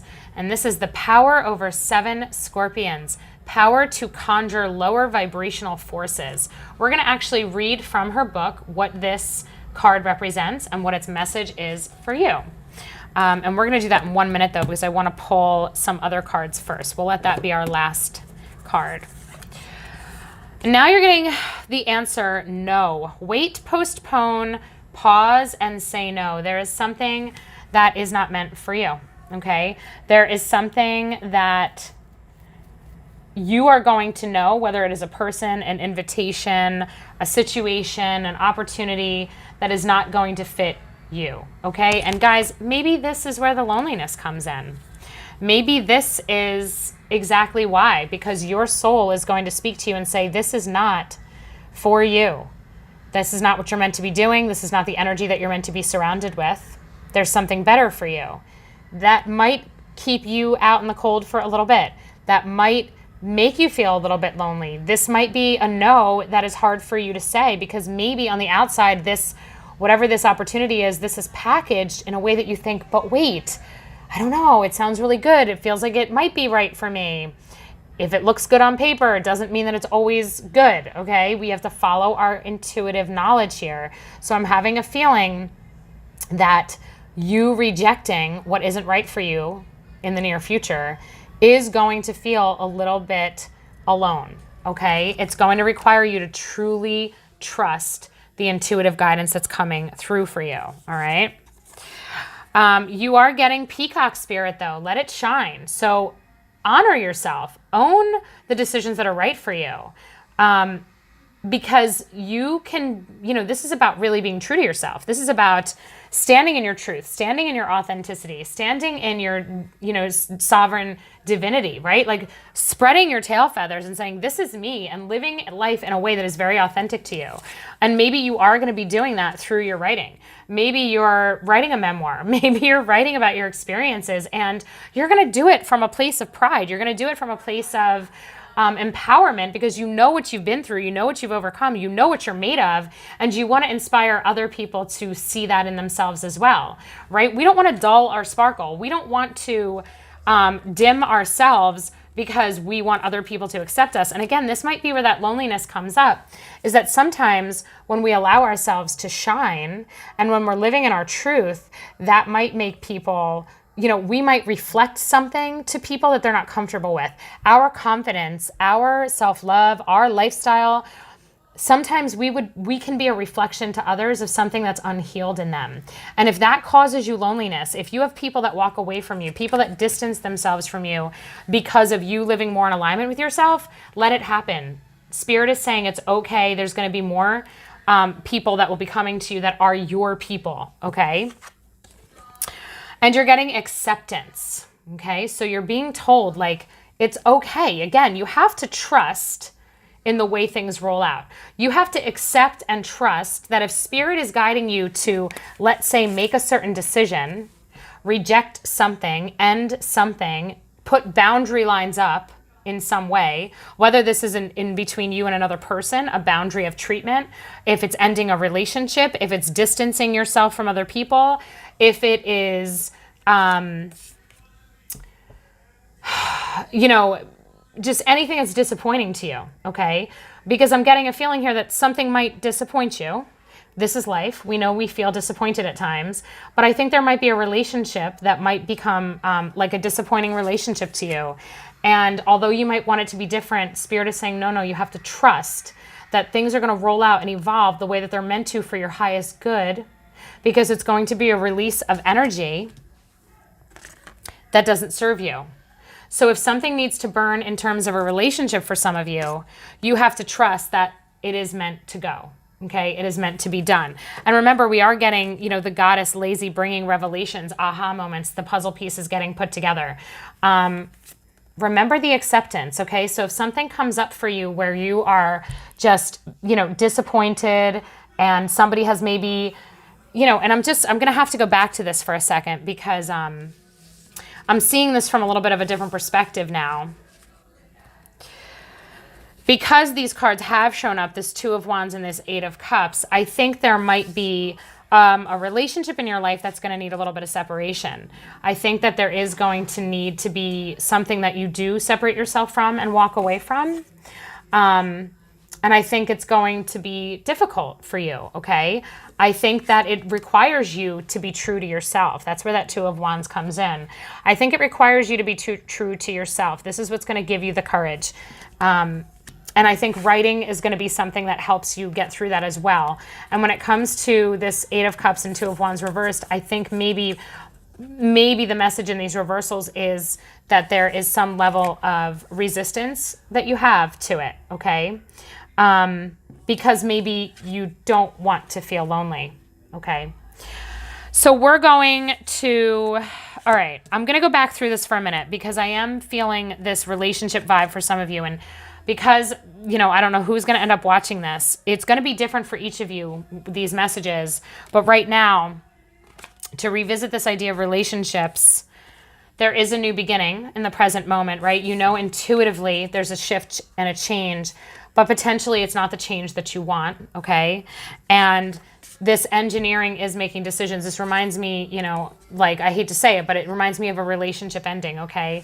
Where it is the idea of really seeing true colors in somebody, intuitively understanding them from a perspective where you understand maybe that it's just not going to work for you. It's not what you deserve. It's not good enough. Understanding that it's not going to be what you hoped it would be, and then removing yourself from that situation strategically, involving planning. okay? Talent for designing resolutions to common dilemmas, okay? Problem solving, figuring out how to consciously separate if necessary, because in the end, peace is what is needed right now, okay? So with this resistance coming up to a potential ending, and this is not going to be the truth for all of you, this is very personal, but if these feelings of resistance come up for you, which they probably would, right? If this was a situation of ending a relationship, Spirit is validating the emotions that come with that and really, really recommending that writing is something that's going to help you. And also remember that no matter how difficult something is, be you, be true to you. Do not change yourself. Do not try and make anybody else comfortable. Do not feel responsible for other people's behaviors, okay? You be true to you. You operate in your integrity and let other people deal with their own karma, okay? Now we're going to read the power over the 7 scorpions, and this is going to come with an activation. Now this is a powerful card.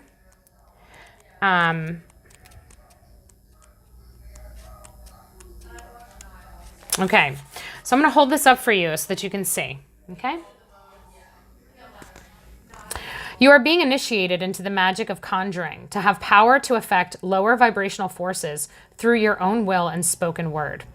You are guided to use this powerful gift with compassion and discernment, with mercy and non-judgment. You can then manage any toxicity in your life swiftly and with great effect. The Lady Isis teaches the art of conjuring, of being able to use will and word to gain dominion over lower vibrational energies. We must be careful to use this gift with compassion, respect, and love. Using words with care and firmness will bring great healing into your life. Let's just stop for 1 second and marvel at the idea that this Isis Oracle card is about using the power of your words for healing and for dealing with toxic energy. Like, OMG, okay? Spirit's coming through loud and clear that your writing is going to play a major role in your healing. You are guided to become aware of the power of your words and to realize that they are becoming very effective as a healing instrument. The lady was able to cause the poison of 7 scorpions to yield to her healing intent by naming them and dominating their poison. She did so out of compassion to save the life of a young boy. In this story lies the mystery of her conjuring art that is awakening in you. To name the poison requires careful and clear assessment. If you judge or resist really knowing it, you are unlikely to be able to accurately name and therefore gain power over the poison. When we talk about poison, I'm going to pause again. Poison is the toxic energy. This is the pain. These are the fears, the shames, the sadnesses, the regrets. The poison is of the lower vibrational emotions that we deal with. We can't avoid processing how we feel. We can't avoid the hard stuff. So what this card is really delivering the message about is about facing the hard moments, facing the mountains, facing the thorn bushes that hurt, acknowledging it, because when we give it a name and we shine light on the pain and the fears, they no longer have the same power, okay? If you stay curious, detached, and compassionate, your perception and ability to wield the power that comes with the ability to accurately name something will increase. The poison may be jealousy, resentment, fear, or guilt. It may be blame or shame, anger or possessiveness born of abandonment or rejection in the past. It may be a poison that is sourced from within your own self or injected into your system from another. It could be an actual phrase or insult, a cruel childhood nickname or taunt, even said in humor, but that wounded the open body soul at the time. It might be a cultural poison, such as the sickness evidenced in our cultural images of the feminine body that leads to distorted perceptions of ideal body image, hatred of our bodies, and disordered eating. The poison might be your own fear of success or failure. It might quite simply be the ego in a dramatic, endless spiral of suffering from which there appears to be no respite. Isis can help you heal and grow more powerful than any poison in your system or relationship or any toxic environment by helping you name it, Take ownership of the situation and make any inner change necessary so that you can either affect transformation of the situation or are transported from it by your changing vibration, which then draws a different circumstance more aligned with your frequency. Conjuring and domination in this art do not occur by force. For enforcing against something, we are giving it power through our resistance. The power to conjure in the healing mysteries of Lady Isis comes in compassionate realization of the truth. This oracle comes as bearer of promising tidings. If you have been trying to heal an issue, you will become whole. You will gain wisdom and successfully integrate the spiritual lesson of your experience. Do not give up if you are trying to understand a situation or even your life itself and what it means or why it happened. This oracle guides you to ask for assistance from those beings that love you unconditionally and to trust that the insight and peace of mind, the freedom from the past that you seek is coming to you, and you will feel empowered and capable of bringing about your own healing through clearly understanding the issue for you and speaking your truth about it. Your truth will be whatever is in your heart. It might be in any number of simple expressions, such as, "The love in me is greater than this pain," or "The love of Lady Isis heals and absorbs this poison now, returning it to me as unconditional love." Okay, I'm going to read the incantation, the prayer that goes with this card. Over any poison, big or small, I can heal and repair. My words have power over all. I do not entertain despair. I name the truth within and around me with deep compassion and clarity. The pain of life bothers me no longer. I exercise with love my power to conjure. The power that this card is activating in you is absolutely about you understanding and seeing the truth, honoring your emotions, and being able to shine light on them and heal them. When we acknowledge them, I mean, if you even look now, right? Let's look back at this card with the light coming from the palm of her hand. Imagine that that energy are the pains that she's carrying. And imagine that once she holds those pains in the palm of her hand, she's able to give compassion to that pain. She's able to give and breathe a healing energy onto that pain. Because we as humans, it's inevitable to feel pain. This is part of how we expand. We have the full sensory experience. We can't just have the happiness and the joy all the time. We have to work with the difficult emotions. That is what is being an alchemist. You have already been through hard stuff.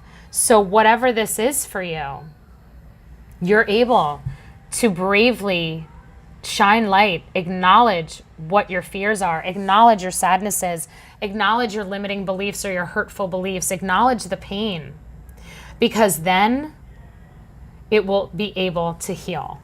It will be able, you know, if you look at that dragon coming down, shining that lightning bolt, it's going to be transformed. That pain is going to become power. That pain is going to become clarity. And the animation, the reaction, the response to the pain is no longer going to be there. So this is a really big message, because what I really see now that all the cards are on the table is that you've been through some hard things involving your family and home life. Pride has been something that you've had to work through, but I think you're at the point now where you crave peace. You don't necessarily need to be right. You don't necessarily need to win. I think peace is absolutely what your soul is letting you know has to be created now, right? So you are in a moment where you're going to be creating step by step that peace that needs to come, okay? And that's coming through acceptance. That's coming through your belief and trust that everything is as it should be, and that you don't have to force or resist the way things are. You just have to allow. And part of how you will allow is you will honor your feelings, you will journal them, you will write them. There will be some level of writing and using your words that will absolutely be important, very, very important for you as you heal, okay? That's my son waving. You want to remember that saying no, waiting, postponing something is being called for. Only you will know what this means. Only you will know what your no is, okay? I'm putting it with the loneliness because I believe that it could potentially cause some loneliness for you, all right? Or maybe loneliness will be the motivator in terms of maybe, you know, in who you connect with. Maybe you're lonely and you wind up spending time with somebody who you know isn't good for you. So Spirit's saying, say no, don't do it. Don't let loneliness sway what you know to be true for yourself, okay? And when it comes to our reversed 8 of Cups and 2 of Wands, I think that the healing is going to be taking place. And so what's interesting to me is I get this vibe that if you heal you, if you work on your healing, whatever this relationship is, doesn't have to end. I think that there's a great healing taking place. I think that it's going to work out. I think that if this is a relationship, I don't think it's going to be a breakup. I think it's going to be a shift. I think it's just an energetic process right now where things have to be let go of. But I do think it's going to work out. I really do. So I think that's beautiful. This turned out to be a totally different reading than what I was feeling in the beginning. These cards in totality tell quite a story. So I think you're a beautiful, strong soul. You have what it takes to heal through this. Don't forget to be using your words.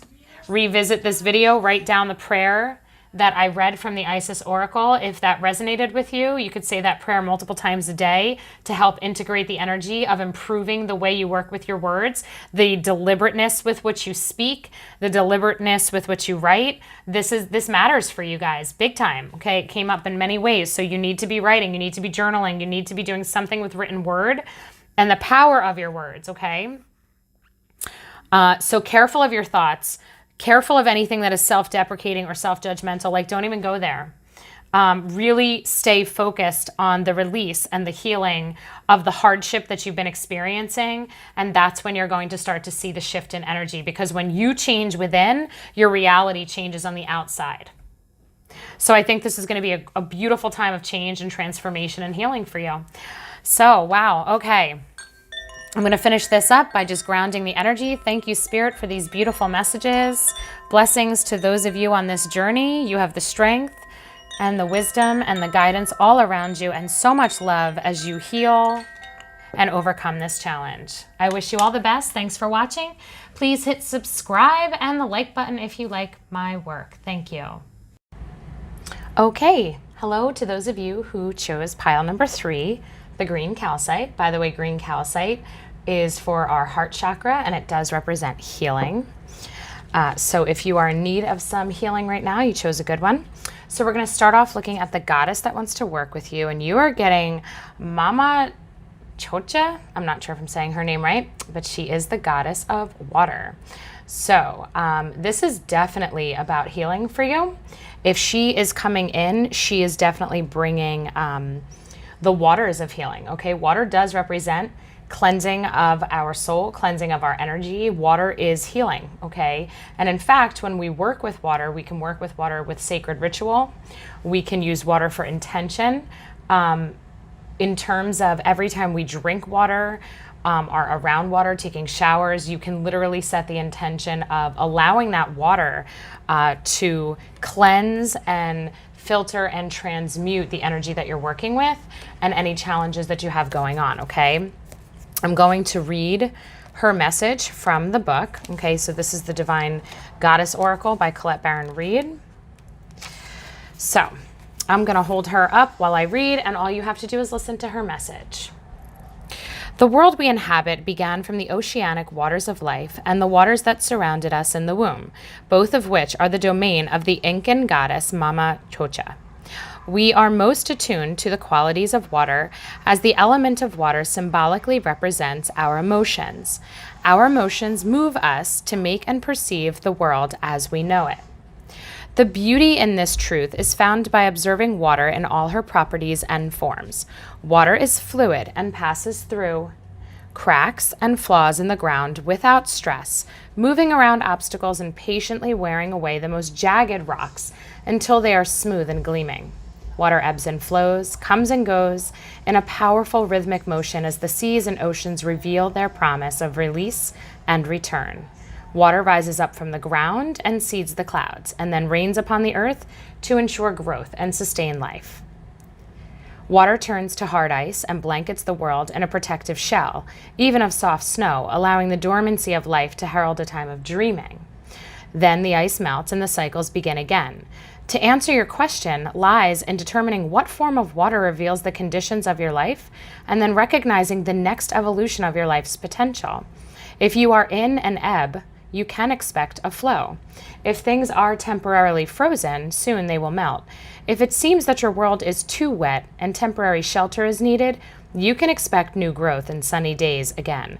Mama Chocha reminds you that the waters of your life are perfect as they are now, and just as perfect in the way they will evolve. Unlimited potential is revealed when this goddess comes to visit. That's a beautiful message. So definitely keep this in mind, this idea of wherever you're currently at, whatever emotional struggles you're working through. First of all, everything is a cycle, okay? So we work through things, the lows, bring us back up high again. We have the valleys. We have the moments that are really hard. So what are you experiencing? Are you experiencing, when we think frozen water, we think being stuck, we think winter, we think feeling like maybe, we don't have enough of what we don't want, right? Maybe what we're looking for, more of something, more love, more health, working with more happiness, okay? Definitely keep this in mind as we continue to go through this reading. What does this mean to you? I'm going to just pull your tarot now. So what I'm going to do for the rest of the reading is actually have 3 different piles. Okay, so we're going to have past, present, and future coming in. And the future we're going to dive deep into, but we're going to work with your past and your present first. And we have archetype cards for each of those, talking about the archetypes that you are using and that will benefit you, as well as the growth, okay? The lessons. All right, so with your past coming through, we'll start with your tarot. You're getting the 5 of Pentacles and the reversed 5 of Wands. So I definitely feel like there's been something in your life that has caused you loss, that has caused you grief maybe, that has caused you to feel very isolated, very alone, very much like maybe not able to stand on your own feet, maybe not independent. For each of you, this is going to be specifically different, but these are emotions. The 5 of Pentacles is sadness. It is depression. It is loneliness. It is sadness and grief. It could be desolation. It could be hopelessness. The 5 of Pentacles is a very, very heavy energy. And this is Spirit's way of validating that you've been through something that has been really challenging for you.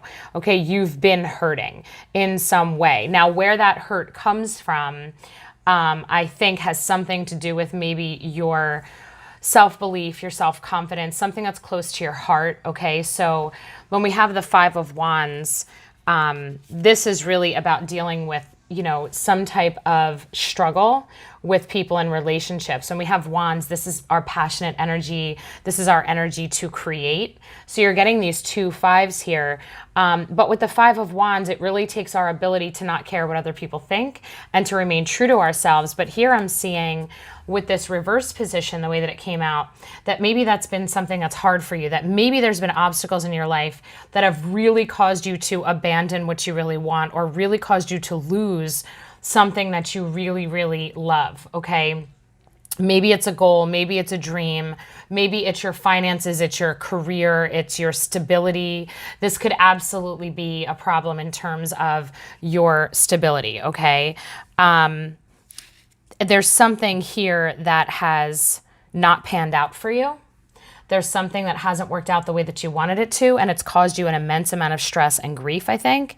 A lot of disappointment, maybe some powerlessness coming in, because with this reverse 5 of Wands, this is really a struggle. If we look at it right side up, if we look at this person right here, being able to ignore the the conflict here, being able to ignore everybody trying to hold them back, and they're reaching up towards their light. They're reaching up towards their passion and following what's right for them, regardless of what other people think, okay? So for you, I feel like there's an element here of really not being able to stay focused on what matters to you the most, or being able to pursue what matters to you the most. So there's definitely, in terms of your lesson coming in, you're getting the lesson of doubt.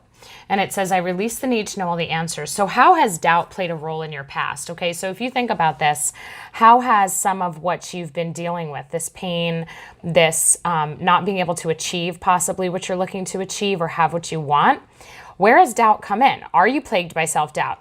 Do you not fight the good fight for yourself and pursue what's right for you because you feel doubtful? Are there people trying to make you feel doubtful about yourself? Like, what is the deal with the doubt? What is the deal with the lack of faith? So when we have a lack of faith, whether it's in ourselves or in something that matters to us, maybe it's in other people, a lack of faith is very defeating, right? It's very hopeless. It's very powerless. And the thing about that is that it takes, when we feel powerless, it takes everything away. It takes all of our options away. It takes away our opportunities that are in front of us. Okay, so if we engage in a feeling of self-doubt and we engage in a feeling of powerlessness, like we are the victim to our circumstances, or the victim to other people's choices, or the victim to other people's opinions, okay, we are self-sabotaging. We are keeping ourselves in a state that is not going to expand us. It's not going to bring us the joy that we deserve, but we're doing it to ourselves. See, there's always going to be haters. There's always going to be negative Nellies. There's always going to be challenges in life. But it's 100% on us as souls to remember that although we might be fated to experience challenges, our destiny is in our hands. Our destiny is how we face the challenges and rise up in truth with ourselves, okay? So it's not about what anyone else thinks. It's not about what anybody else says, what they expect. It's about us always, okay, being true to ourselves. So you're getting the destroyer archetype coming up for your past. So I'm going to explain to you what this means. So you just need to think, how could I possibly be behaving in a way of a destroyer, okay? The light attributes. So this is the positive. By the way, we have with archetypes, the light and the shadow.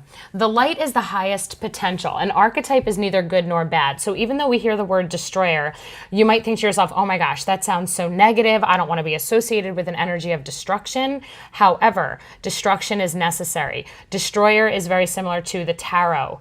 The tower in the tarot, okay? So the tower card, everything crumbles, falls apart, gets rearranged to get built up in a healthier way. So the positive aspect, the light aspect of this archetype is releasing what is potentially destructive and preparing for new life. Being able to let something go that's not good for you. Being able to end something that is not in your highest good because you understand that there's something more healthy and better for you available, okay? It's all about releasing what is toxic, releasing what's harmful. This could be relationships. This could be thought patterns. This could be habits. This could be decisions that we make that we no longer make because we realize that those decisions hurt us and bring us down versus lift us up and empower us, okay? Now, the shadow of the destroyer is intoxication with destructive power, destroying others' dreams or potential. So this would be you literally trying to hurt other people, okay? Trying to make other people doubt themselves or feel bad. Or self-doubt here in this case for you. Are you your own destroyer? Do you dismiss your own dreams? Are you poo-pooing yourself going, no, forget it, I'm never gonna be successful. I'm just going to stay in the place where I'm at because the success, the joy, the love is not meant for me, it's meant for other people. Are you self-sabotaging your own light and your own potential for growth because you're dealing with a lot of doubt, because you don't believe in yourself, because you don't believe something is meant for you, you don't believe something is your birthright, okay? What does this mean for you? Is this somebody else? Is this something, an archetype that's in your life? Is there someone who has tried to destroy your dreams? And if so, it's time to say goodbye to that relationship, okay? If you have somebody in your life that brings you down, that criticizes you, that fills you up with self-doubt, that doesn't believe in you, that doesn't support your dreams, that wants to see, misery loves company. If they want to keep you down, then this is absolutely a message about is this person still in your life? And if so, they are toxic and they need to be removed, okay? If this person is bringing you down, you know, we have the green heart chakra coming out here. There's a lot of pain associated with your past. There's a lot of disappointment, and I think just a lot of being all up in your own head, feeling bad about yourself. You know, there could be just a low self-worth issue going on, or having been happening from past events that impact you now, okay? Remember that this goddess has come through. She wants to work with you to heal you. She also wants to remind you that while this was a moment in time, while this struggle and this sadness and this loneliness and this difficulty maintaining truth to your path, while that has occurred, you need to see the lesson in it and then continue to move forward, because remember, just like water, we ebb and we flow. So we're going to look at your present moment now. So there's your past energy coming through. And now in your present moment, your tarot, we have a reversed king and queen, both of swords. This is super interesting. So is this you and a partner, a spouse? Is this you? Who is this you with, right? Which one are you? Are you the king or the queen? And why are you all upside down? Okay, so upside down, what is this toxicity in this relationship? What is the negative pattern here that's really unhealthy? Because when we have a reversed king and queen of swords, we're talking about using words and using beliefs against each other. We're talking about not seeing eye to eye. I mean, like, this is, if we do this right now, even if they're both operating from their highest place of potential, they are not seeing eye to eye, okay? Their backs are to each other. They are looking in different directions. They have different ideas. They have different goals. They have differences between them. And this tells me, because you're both coming up reversed here, that there is someone in your life where you are not seeing eye to eye. It is probably an unhealthy relationship. You know, again, that reversal is an unhealthy use of words. It's an unhealthy use of intellect. It's an unhealthy, you know, treatment of other people. You know, the reversed queen of swords, she's wicked. She can cut you up, and same with the king of swords. They can slice you and dice you with their words. They can make you feel terrible about yourself. They can be, you know, this could be a relationship of insulting each other, constantly being on each other and not seeing eye to eye, and being aggravated by each other, being disgusted by each other, being angry with each other. You know, this is an energy of resentment, of anger. There's something here in this relationship that is just not vibing, okay? You're coming through with the lesson for your present moment of judgment. I understand that everyone has their own unique path and challenges. So who is this person to you that you are struggling to just even relate to, that you maybe have an incredibly contentious or tense relationship with? And if it's not, you know, like another person in terms of, I'm seeing equal, by the way, equal energy here. This is like, there is an equality here between you and this person. That's why I feel like this is a spouse. This could also be potentially like a coworker. This could be somebody in your life where they're not above you. Both of you are actually operating from the same level. I just think that there's this difference in outlook, and there's this difference for you in what you want, you know, what's important to each of you, I don't think is jiving. And I think that that's really hard for you to deal with. So if this is future goals, if this is a marriage that suddenly the future looks different from your eyes and their eyes, like this is something you're working through, and this is really hard, right? It's really hard to accept somebody when your perception is that they should be a certain way and they're not. They should be doing something, thinking something, acting a certain way. Maybe you guys had a partnership for a really long time, and suddenly, you know, plans are changing, and it is not an easy decision, or it's a really rough time.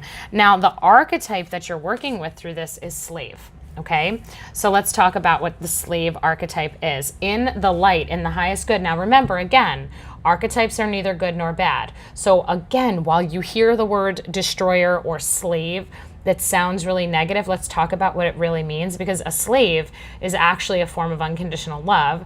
The light attribute, surrendering your power of choice to the divine with complete trust. Really, truly trusting in the way things are and accepting all that is, accepting people for who they are, accepting their flaws, This is really giving up your power of choice and allowing a situation to be and trusting that it really is for your highest good.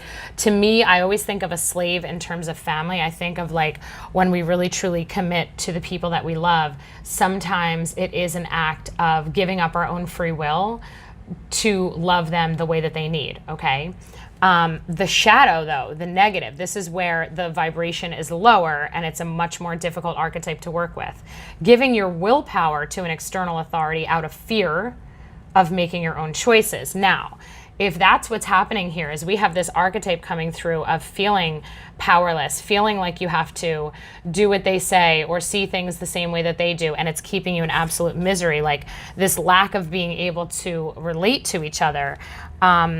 This is a problem. Now, let's say you're staying in a relationship out of fear. Let's say you're staying here, you feel powerless, but you also fear the change. You fear the ending. You fear the difference and the shift. You are definitely being told you have to let things be the way that they're supposed to be.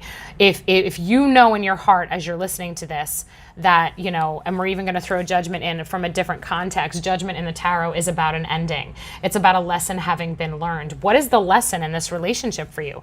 What are the lessons, right? Are the lessons here being able to forgive and being able to move on and say, okay, you know, we worked together for a time. We served a purpose. We taught each other lessons. You were an important person in my life, but the season that we are meant to be a team is over. So, you know, you being able to trust that this season is over for a reason, because there's something in front of you, there's something coming up in your life's journey that is meant for you that doesn't involve the other person, okay?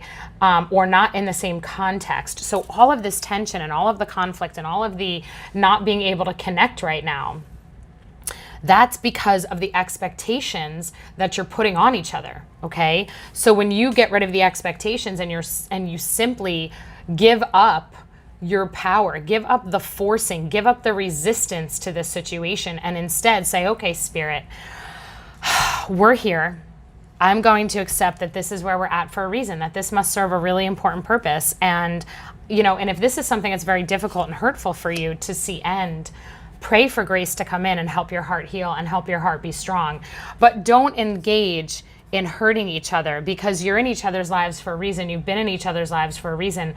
And while even if right now their actions, their words, their behavior hurts and you don't approve of it or you're angry about it, you need to be able to find the good in them. You need to be able to find the beauty and the gift that they've brought into your life.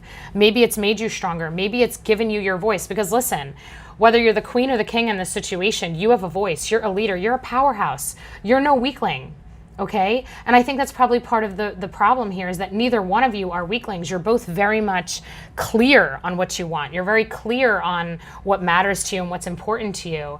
But neither one of you are able to budge, and that's okay, because neither one of you should have to budge, right? You should each be in alignment with who you are. And if who they are is not in alignment with you anymore, it's okay to bless them and wish them well and to move on, because this is your life's journey. The time is about you, okay? Now, I'm going to just put those aside. We're going to dive now deeper into what is coming up, your outlook. So you are getting your tarot cards here. You're getting the Two of Pentacles and the Page of Swords. So we do have some decisions happening here, some decisions on which way to go, but this Page of Swords is awesome, because let's just check out the Page of Swords energy. It's one of my most favorite cards ever. This Page of Swords, she's got all her aha ideas, right? Whoop, this side. All her little light bulb balloons as she's walking this tightrope, looking in, you know, to this book, right? She's gaining information, she's gaining knowledge, she's thinking about where she's heading. A page is a new herald of energy, okay? This is a new direction. These are new ideas. With the Page of Swords, it's like ideas for your life. This is like, where do I want to go from here? What do I want to do? What's going to make me happy? Okay. This is childlike excitement and wonder. This is operating from a place not just of, you know, being logical and intellectual and using all your life experience behind you, but really tapping in to your internal wisdom. Allow your intuition to guide your decisions. Now, what I want to say, although in this Two of Pentacles deck, this deck particularly, this card doesn't show a tightrope. Normally, in the traditional tarot, the Two of Swords or the Two of Pentacles is being balanced. Okay, so we have the pentacles here. They're being balanced on a tightrope. Okay, so there's this tightrope energy coming through with this Two of Pentacles and Page of Swords for me. And to me, what is a tightrope? It's a balancing act. It is crossing from one end to another, but it's a challenging crossing. This isn't a simple journey. It takes concentration, it takes focus, it takes maintaining your center, being grounded, really, truly being in touch with what matters to you. Okay, so here's the soul's lesson that's coming through for your future outlook is indecision.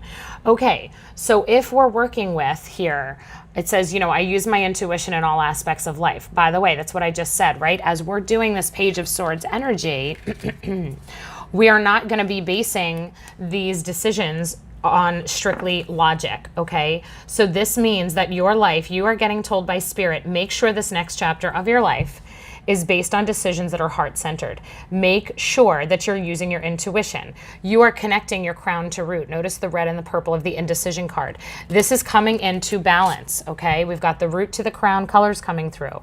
We've got the tightrope in both of these cards, okay? This is a big deal. Spirit is saying your center, your place of decisions has to come from your heart and what you really, truly want. So do not make any spontaneous moves. Don't just do things that you think they're the right thing to do. Don't think to yourself, well, okay, I'm this age old and I should have this in my life. My life should look like this. And, you know, and then you're trying to fit the mold of what society tells you. You are a creator right now. So the decisions that you need to make should be based on what fits you perfectly. Now, here's the deal. You have the victim archetype coming through. And again, we don't want to assign positive or negatives to archetypes. The victim archetype, first of all of us have a victim archetype, okay? We all work with that as human beings. The power that comes from the victim is becoming the victor, okay? Becoming victorious. If we remain in the victim energy of like, oh, why did this happen to me? Why can't I have a life like other people? Why can't, you know, my life look like somebody else's?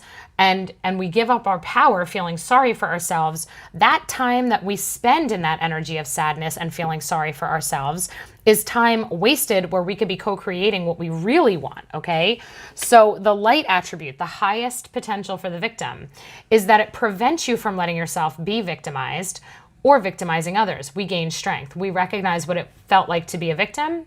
We recognize what it feels like when somebody is attempting to drain our power in some way, because that's what this is. A victim is somebody who is siphoning, okay, literally imagine a cord into your heart. You're siphoning energy out to somebody else, okay? Somebody is using their words, their actions to take energy from you, all right? It could be emotional energy, mental energy, whatever it is from you, all right? It's gonna manifest eventually physically and into your health. But we want to recognize it and then not allow it, right? So we're going to create healthy boundaries. So as you are making your decisions and choosing which way you're going to go, not only will it be heart-centered, but it's going to be from a place of empowerment, because you now know what are your boundaries? What are you never going to tolerate again? Okay, what are you done being a victim to? Is it selfish behavior? Is it a victim to your own self-sabotage? All the way back here in the past, did you let doubt get the best of you and now you're holding it against somebody else? Did you let your self-doubts prevent you from following your dreams and you're wallowing in sadness? I mean, this sounds so harsh, but let's think about this, right? And then we feel all bad for ourselves. And instead you're like, wait a second, I could have done things differently. That's where the victim becomes the victor. That's where the future becomes much more empowered, okay? Now the shadow of the victim, playing the victim for positive feedback in the form of pity, inability to maintain personal boundaries. That is what you want to be wary of for the future outlook. You don't want to remain in a victim mentality. You don't want people to feel sorry for you. Why? Nobody should feel sorry for you. You are in a place of power. You are the Two of Pentacles. You're deciding which way do you want to go. What's your direction? Freedom of choice. You have free will right here. There's nothing powerless about you. You are about to engage and embark on something that's new. You are creating something new in your life. There is no such thing as you being a victim. Let's talk about what that really means. Here's the deal. We as human beings, we go through challenges in life. We go through moments that bring us down, that hurt us, that disappoint us. Things do not work out. We might consider things that we failed at, right? If we don't feel we feel a lack of success, so we think that we failed. We go through all of it. No one is exempt from that. But what we have to remember is that at any moment when we recognize, okay, what did I learn? What was the wisdom that I gained from this? Now I'm going to take that wisdom and I'm going to keep moving forward. This is where you're at. So I don't want you to think in any way, shape, or form that coming up, while something may not be what you think it's supposed to look like, right? While this potential partnership, whatever this relationship is to you, if you guys go your separate ways, this is not because there's anything that you did wrong.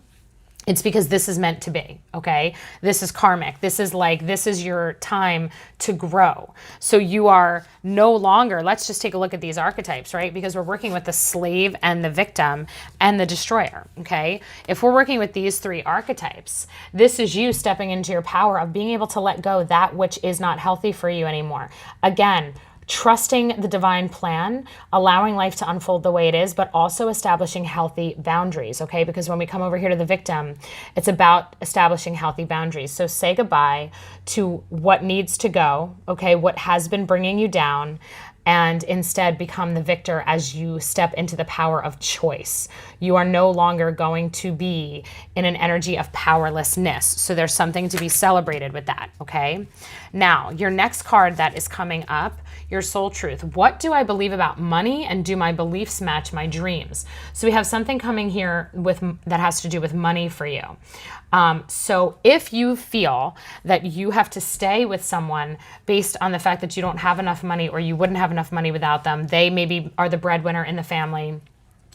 Maybe you feel as if you aren't capable skill-wise of having a career or a job that pays the bills. What do you feel about money, and does it match your dreams? What are your dreams? So we have this abundance message coming through. So as you're debating and thinking this Two of Pentacles through, and you're thinking, which way do I want to go? What job do I want to apply for? What type of work do I want to do? Where do I want to live? What do I want to manifest? Well, what does money and your dreams have to do with it? All right, that's my dog next to me. No, down, stay down. Sorry, my dog wants to be a part of the reading. I'm just going to read to you what is on the back of this Soul Truth card. It says, how does your relationship with money affect your current situation? Do you believe you're worthy? Do you believe you're capable? Do you trust money? Does money trust you?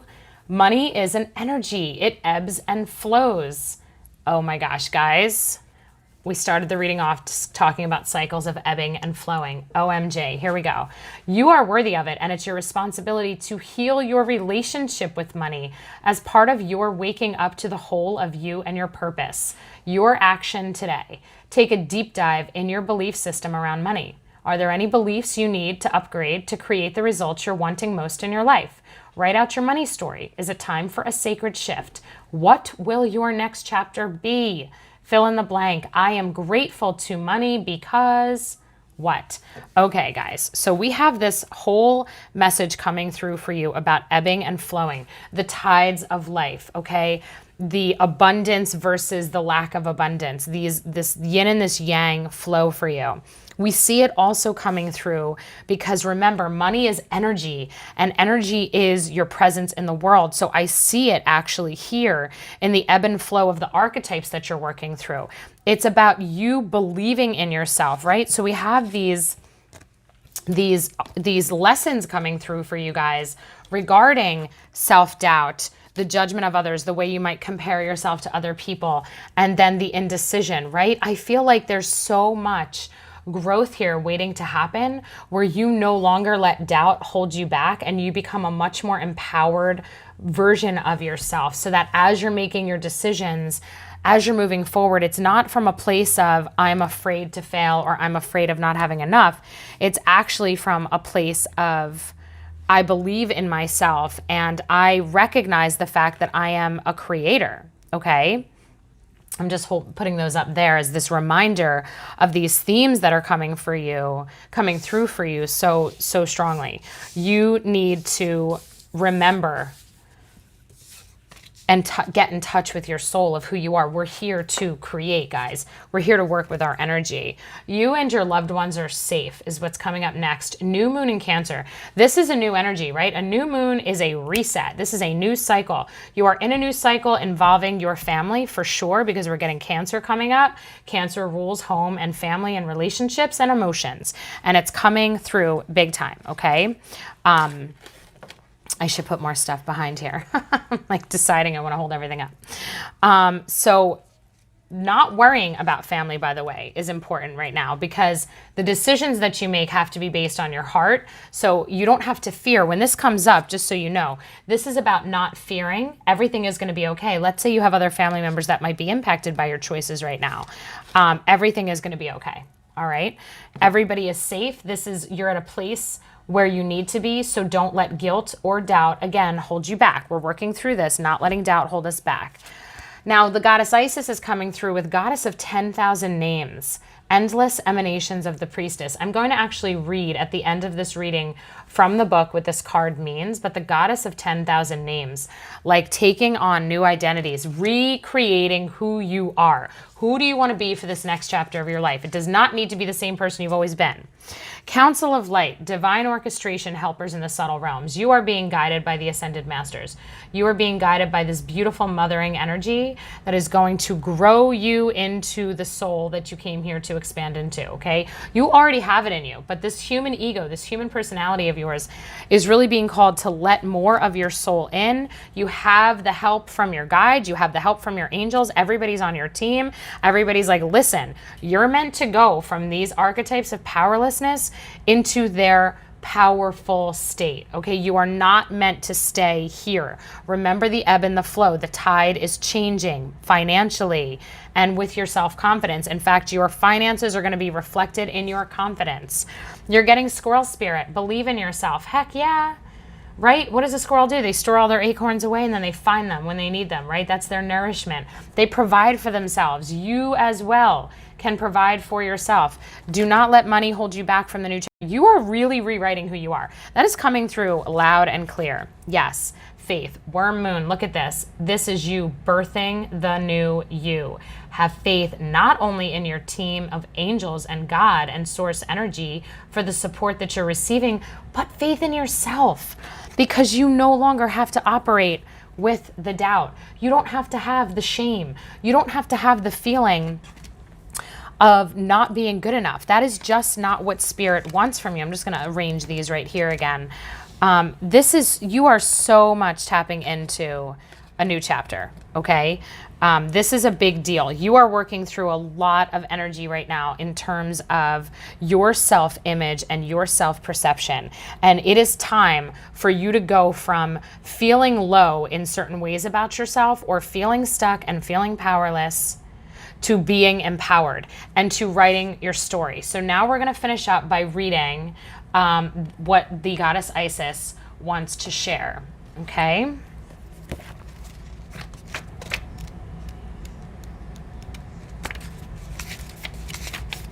Okay, I'm just going to hold the card up for you to meditate on as you listen to this message. Isis, with many names, forms, associations, and expressions, is referred to as the goddess of 10,000 names. A name holds power. It defines and energizes or limits. The names, faces, and roles that you play are just one part of your being, yet you exist beyond them, beloved initiate, as a vast being. You are currently realizing that you are not limited by previous identities you held. Instead, you're becoming more of your whole self. Enjoy the uncovering of even more you. Just like the Lady Isis, you are a multifaceted, multidimensional being. It is most helpful at this phase in your path that you learn not to attach to roles or identities that may have once held great importance for you or others relating to you. It does not mean that you must cease to relate to that name or role, more that you are realizing it is only a part of you, and there's even more of you wishing to express itself right now. Okay, I'm going to pause for 1 second. Here's the deal. You are in a new cycle, right? Master number 33 coming through with Mama Chocha. She's saying you have to understand the tides. The tides are changing for you. What once was is now morphing into something new. It's a faster speed. It's a more empowered version of yourself. If you, let's say, go by the name of mom or dad or daughter, and that has held expectations of you, where you need to perform for other people, you need to please other people, you need to serve other people, husband, wife, whatever the roles are that have kept you feeling down, kept you feeling trapped, kept you feeling not 100% able to live true for yourself. This is all changing, and that is what the goddess Isis is going to be working with you on. This idea that you can assume new identities for yourself while not completely relinquishing your old identities. The ones that you want to keep are fine, but it's really adding more aspects of who you are. Think about a diamond and the way that the diamond has so many different facets on it from different angles. And you see the beauty of the diamond in all of the reflections and the cuts. So for you to be able to understand that you are a diamond as well, and you don't need to limit yourself to the roles that you play. You are allowed to add all different things to yourself, always and forever. Are we going to the beach? Not right now. Okay, sorry, that was my son. Are we going You today? have to go. I'm in the middle of something. Goodbye. Okay. I'm going to keep reading now. Sorry about that. The roles you are needing to move beyond might be mother, executive, healer, good person, strong person, always in control, daughter, teacher or guru, grandmother, and so on. There's nothing wrong with these roles, and you may still express part of your vast self through such roles. But you are at a significant point in your inner development where you're learning that these are not who you are, but simply expressions of the eternal, endless self, uncontainable by any human descriptions. It can be tricky to avoid getting stuck in roles that others prescribe for you or expect of you, and yet your self-definition will become wider and your experience of yourself will be more real and fulfilling if you're open to discovering more of you, beyond the person you've considered yourself to be up until now. For this to happen, you must be willing to allow the many and varied faces of your being, your 10,000 names, to begin to emerge in your awareness, to realize that you are more than you currently imagine yourself to be. This opens up tremendous freedom of choice and possibility in life. This can be both exhilarating and terrifying. Trust that the self is, in essence, divine love, and there is a great joy in its unfoldment, even if there are challenges to let go of the fears that have held us trapped in certain roles and identities at times. The call to let go of old identity is very strong, leading you to this oracle at this time when a new, more whole, fulfilling, and truthful sense of identity awaits you. Any fear or struggle that you go through to allow this to happen, beloved, will be spiritually repaid to you, multiplied in so many ways. There's nothing to lose except old limitations and so much wonder and joy to be gained. This oracle also indicates that there is a spiritual name waiting for you on the inner planes. The name may come from various spiritual traditions, as a name of a deity or a sacred mantra, or it could be an actual name that you can sound out and use in meditation or sacred temple activities with spiritual groups. It could be an inner awareness of sound. If you go into your heart, you will hear something be spoken. This name is coming to deepen your connection with yourself. So whatever this identity is for yourself, be open to the idea of giving yourself some other name or association with something symbolically. And this could be personal. You don't have to share this with anybody, but actually reach into your heart space and see what you feel. And I'm just going to read the incantation for you. And this is something, if you ever want to write this down and actually repeat it out loud, your voice activates energetic transmissions. And this is an energetic transmission, so feel free to write down what I'm saying, pause and take notes, and then say this out loud for yourself. Om Isis, Om Maha Isis. Isis of 10,000 nominations. Om Isis, Om Maha Isis. Isis of endless emanation. I live my true self in all its glory. I now release outdated story. I let go of who I used to be. I let go of my history. That is powerful. Oh, it's not even done. Here we go. I dropped the card. I step forward into a new me, blossoming beyond identity. I receive the name of myself, newborn. I now let go of all that is outworn. Om Isis, Om Maha Isis, Isis of 10,000 names and more. Om Isis, Maha Isis, bless me with self-knowledge pure. So yeah, loud and clear, you are at a new time in your life. And remember what Isis brings, that message of the possibilities are endless. How are you rewriting your life now? Who are you going to be? Who and or what has been an identity that you have craved? An identity that back when you were a kid or a teenager, you're like, I'm going to be this. This is who I'm going to be. This is what I'm going to do. This is the energy that I want to live in, right? And then where did something go away? Where did you start to lose those pieces of yourself, those pieces of your heart, the dreams that you had that you didn't reach for because of the other responsibilities that might have come up, because of the doubt that came up, maybe because of a relationship that kind of didn't leave you room or encourage you to grow yourself. You have to encourage you to grow yourself. You are in charge of this. You have a beautiful moment in your life. And I believe the choices that you make from this point on are going to honor your soul. They're going to lift you up and fill you up with joy, because you're going to feel so much more like yourself. You're going to be more confident. You're going to be happier. The tides are changing. Remember, have faith, believe in yourself. You will have the money that you need. You will have all that you need. This is a beautiful message. Thank you, Spirit, for this beautiful healing energy of empowerment, healing, growth. This new time, this new chapter is welcomed in. Thank you to all of our guides and angels that assist with this new chapter, that help give us the grace and courage when we need it to take the steps that are new, the steps that require courage, but the steps that are birthing the new us. And so it is.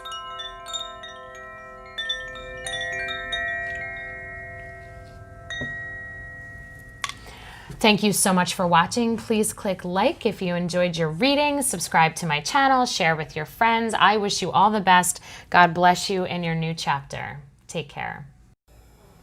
Okay, and now on to pile 4. So those of you that chose the Celestite crystal, this is a beautiful crystal. This is for our higher chakras, like our third eye and our crown, and also our connection to the angels. All right, so if you're ever looking for a good crystal to purchase that symbolizes your connection to your higher self and your intuition and really opening up your lines of communication, this would be a really good one to choose. So we're going to start this reading off by choosing the goddess that wants to come in and work with you right now. So you guys are getting the goddess Iris for communication, and she is master number 22.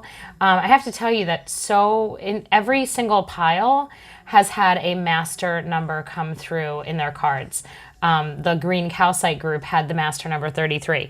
You know, again, anytime we see repeating numbers like 22, 33, 11, these are always more highly energetic numbers, okay? Like they carry a stronger vibration, all right? So it's just kind of always a symbol of this is really important, pay attention. So your goddess wants to work with you on communication. So this isn't just communication of you with other people. This is your own communication with your higher self, communication, hearing your own intuition, honoring your intuition. You can see that she has that beautiful beating coming down over her third eye. This is about really activating your own ability to receive the messages. If you notice, she also has the energy coming down from her eyes. All right, you can see that balanced like rainbows coming out of her eyes. This is about our ability to truly see. Not just what we see with our eyes, but our inner sight, okay? So communication in terms of picking up, what are the angels delivering to you? What are the messages that are coming through? What is your higher self guiding you to do? How is that going to impact your decisions, the way you communicate with other people, all right? We're gonna read what the book message is from the goddess Iris, because this book is awesome and will give a beautiful snapshot into the energy that she brings into your life. And she is going to be working with you for the next foreseeable future. Okay, so clarity in communication is called for, as your words will have great impact on others right now. It's a wonderful time to start writing that book, telling new stories, and sharing your experience, strength, and hope with others. You have everyone's ear, so choose your message wisely. Others will also desire positive and fruitful communication with you, so get ready for some amazing new opportunities to come from these discussions. Just remember to stay open and be clear about expressing your deepest desires, always speaking with integrity, kindness, and respect for yourself and others. The Greek messenger goddess Iris is thrilled to help your words take flight. Communication improves in all your relationships when she comes to visit. Most important, however, Iris reminds you of the communication you have with the universe. You are in a mutual dialogue, and now is the time to pay attention to the signs and omens in your life. Trust this important yet subtle communication. It will never lead you astray when you listen and act accordingly. So there it is. You are being called to really amp up your communication, all right? And that actually also has to do with the communication that you do with people in your life, okay? So what we're gonna do now is see how that plays out. We're gonna be pulling your tarot for your past, present, and future. Okay, and then we'll dive into the archetypes and the lessons that have come through. All right, so now we're gonna do your archetype for each one. And the soul lesson that each one is bringing or has already brought in your past. And we'll go through, and then the rest of the cards will be a deeper look into the upcoming energy for you, your future outlook. All right, so you're getting the 9 of Wands and the 4 of Wands reversed. So when we're talking about things in your past, I see that you probably have been through some sort of a challenge in terms of figuring out maybe a stable situation or making something happen in your life that really matters to you. So here's why I feel this way. With your 4 of Wands, this normally is a card of setting a new foundation, celebrating something, you know, really kind of establishing some type of a connection with others, something that involves passion, commitment. Sometimes it could be a wedding or a marriage. Sometimes it can just be like a step in the right direction for you and celebrating success or achievement. But it's coming up reversed. So I feel like there's been something difficult. Now this can come through in lots of ways. This type of an energy could be a failed relationship. This could be a relationship on the rocks. And that might come through with this 9 of Wands. The 9 of Wands is a little bit of a defensive posture. This is where you might have felt the need to protect yourself. So whether this was an intimate relationship, a spouse, or a partnership, or maybe it was a work relationship, it was something in which you just had a sense that you couldn't trust this. I think your inner, intuition was speaking to you about something that just wasn't right for you, okay? Somebody that you couldn't trust, something that wasn't gonna last, something that you felt like you needed to protect yourself over, okay? So think about that, whatever this means to you, because this is a general reading. Like I said, this could be packaged differently in a lot of ways, but I feel like you've gone through a bit of a hard time where you've probably felt a disappointment. Maybe you've had a betrayal. Maybe you've been hurt, you've been let down, you've been disappointed because the people that you really felt like were your people, it could be your person, your tribe, your family, your most intimate people that you really had a trusting relationship with, I think somehow they let you down, okay? I think there's something went wrong. Maybe there was some underhanded behavior, maybe there was insincerity, maybe there were lies. There was something here that hasn't been easy to navigate. Now, whether or not this has ended could be different for each of you, but definitely there's just this energy of distrust and suspicion. Now, working with the archetype in your past, you're getting the Fool. The Fool is... Now, let's just talk about archetypes for a second, because the Fool, hearing the word the Fool, you might think to yourself, ouch, that's rough. An archetype is neither good nor bad. An archetype is an energetic pattern that we plug into. It's our behaviors, it's our thought patterns, it's our habits, our routines. It's kind of just part of a facet of the energy that we're working with in our personality. So the Fool's energy, as a light attribute, we have light and we have shadow, okay? Because, like I said, archetypes are not good or bad, they just are. So when they're used to their highest potential, that's the light, but when they're used at a lower vibration, that's their shadow, and we'll talk about the difference. So the Fool attributes that are considered the light would be fearlessly revealing emotion, helping people laugh at absurdity and hypocrisy. So this is really about being vulnerable, all right? This is, when we're the Fool, when we're accessing the Fool's archetype, we are like the person who wants to cheer everybody up. We are making jokes at our own expense. We are entertaining people. We're cheering people up because we hate to see people suffer. We are finding humor in everything because we know that humor is an awesome coping strategy. The Fool is able to be vulnerable, put themselves in vulnerable situations, use humor against their own selves, but all in a lighthearted, really strong way, meant to lift others up, okay? It's a beautiful energy. It's like, everybody loves the Fool, truthfully. They're your friends that make you laugh all the time and that are hilarious and that step out of their comfort zone and take risks at their own expense. and everybody loves them, all right? Now, the shadow, okay, the lower vibration, the archetype of the fool that could really trip us up is using humor to wound rather than liberate, denial of your emotional truth. So this is an avoidance of emotions. This is an avoidance of connection, of truth in a relationship, okay? This could be just rather, really just like putting on the mask, okay? If you even look at the picture, putting on the mask, acting like everything is okay, maybe rather, than having serious conversations, somebody in the fool's archetype could be avoiding those heart-to-heart conversations because they feel really uncomfortable and they have a really hard time being serious. They would rather avoid their difficult emotions. They would rather avoid the challenge of difficult emotions or difficult connections.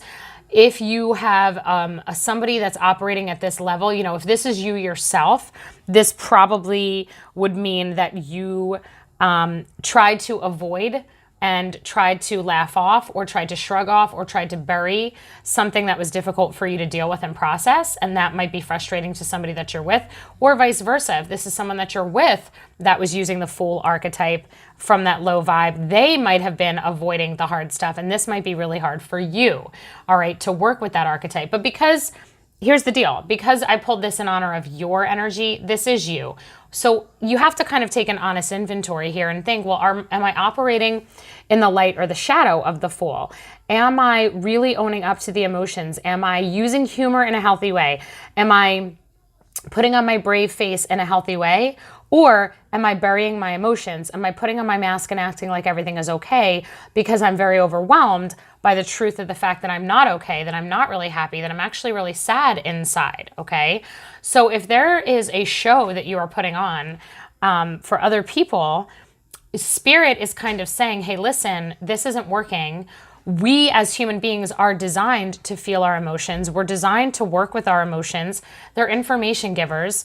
They are the foundation of our life. So if we try and avoid our emotions, if we try and, really avoid the hard stuff and avoid being vulnerable, we're doing ourselves our own disservice, because what happens is the wounds that we carry, the emotional intensity that we experience as human beings, when we bury that and we don't process those intense emotions out, they stay cycling in our body, okay? So the thing is, we can't have a strong foundation if you don't open up. Now, here's like another thing that I'm seeing here. Because the fool tends to wear a mask and wants everybody to think they're okay, if this stability and connection, if this lack of a strong connection, okay, if there's problems in a relationship, because you are putting on your show and not really getting vulnerable. If I go to sleep all by myself, Jake, stop it. I'm doing a video right now. Just go do your thing, okay? Sorry, I apologize. So if you are the person that is not, really truly being vulnerable in terms of being open about your feelings and really being honest with yourself, being honest with the people that you could trust, being honest in your intimate relationships, okay, in your family, that's where this is coming through, right? So this idea of it's not safe for me to be me. It's not safe for me to be honest about how I feel. It's not safe for me to open up.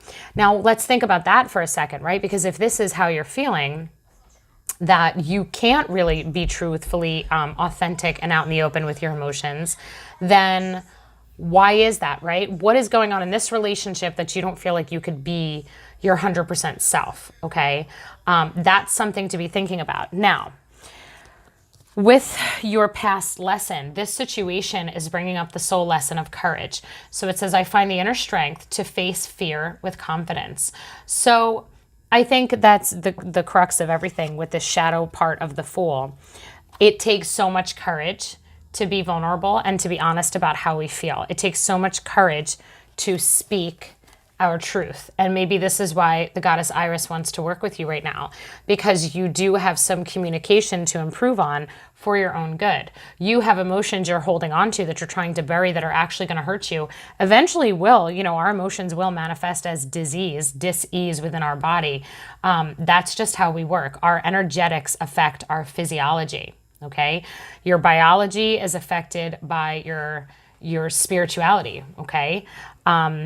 you have to process out your emotions. So if there is somebody that you need to be honest with and you need to come clean with and you need to actually say, I'm not okay, let me explain to you how I feel or what I'm going through, then you must access that courage. And you're getting, if we look at the colors here, we have purple for the crown chakra. This is heaven's help coming in with courage, okay? And then you have the reds, yellows, and oranges. These are your root chakra, sacral, solar plexus. This is confidence. This is the ability to do it. This is the ability to say what you need to say. It is the ability to really get vulnerable, okay? So that is what has shown up for your past. So now let's move on to the present moment and see where you're at.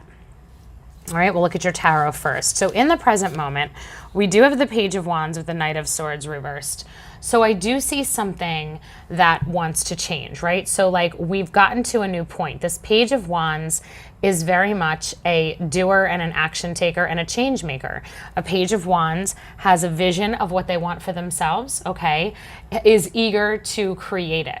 A Page of Wands has a lot of confidence and has a lot of enthusiasm and a lot of motivation to create what they want to create, okay?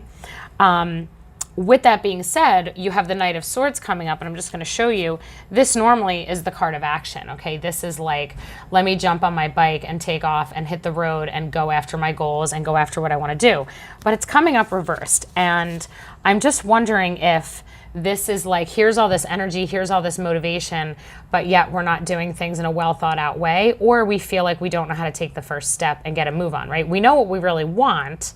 We have that part. We have our vision. We have our heart's desires lined up. We know what we really want for ourselves, but we might be feeling a little bit stuck, a little bit not sure of how to go about it and get it, not sure what the first step is, or taking steps that are maybe not as well thought out or well planned out as they could be, okay? Because the Knight of Swords could be a little bit impulsive. So we really, in this current moment in time, I think that you guys have a really clear vision of what you want, but be wary of being impulsive or spontaneous. Like really put thought into where you're at right now. Because remember your goddess that wants to work with you is based on communication, following your intuition, your intuitive guidance, following your heart, but also then being able to advocate for yourself and take the right steps. So where does communication fit into your here and now? So your current soul lesson that's coming through is that you're working on abundance, which is awesome because the Page of Wands is the creative energy, right? She right here on this card, she is a creator. And abundance says I'm a limitless being and I can manifest whatever I desire in this physical reality. And here's your root chakra coming through. And I just want you to pay attention to this Knight of Swords card. The bottom of his shoe, he's taking off running, there's that red root chakra energy, okay? This is about establishing a safety, a place of being rooted, being home, having your foundation. This is, the foundation of a career. This is a actual place to live, okay? This is a new home for yourself. Whatever this is for you, whatever this abundance is that you're calling in right now, I think the way that you go about creating it matters, all right? The archetype that you're being called to work with right now is the monk or nun archetype. So this is interesting. The light attribute of this monk nun archetype is selfless devotion and single-minded dedication to spirit. So really being focused on your spirituality. So this is really interesting. So this Page of Wands, this energy of creation is really must be very much in alignment with who you are. Okay, so I think you need to get centered as you are moving forward with whatever this means for you, whatever these plans are, whatever this vision is that you have for yourself, whatever the steps that you're going to be taking. Really make sure that you are creating something in your life that is in alignment with what you believe and what really matters to you. What are your core beliefs? What are your priorities in terms of yourself as a soul and how you serve the world, okay? The shadow attributes would be negative judgment of the physical world or excess piety. So judging others, judging the way things go, thinking that you're better, that would be the shadow of the monk or the nun, thinking that you are more elite because of your spirituality. No, none of us are, okay? Our spirituality, our belief system, our vibration, that does not make us better than anybody else on this planet. Every soul matters and we're all equal. We're all from the same source, right? So wherever you're at right now, It's a safe place for you to feel really good and feel really confident and trust in what you're being guided to create. You're definitely in a place where you're working on creating, okay? Like Spirit is saying with this abundance lesson coming through, you are meant to be manifesting things for yourself.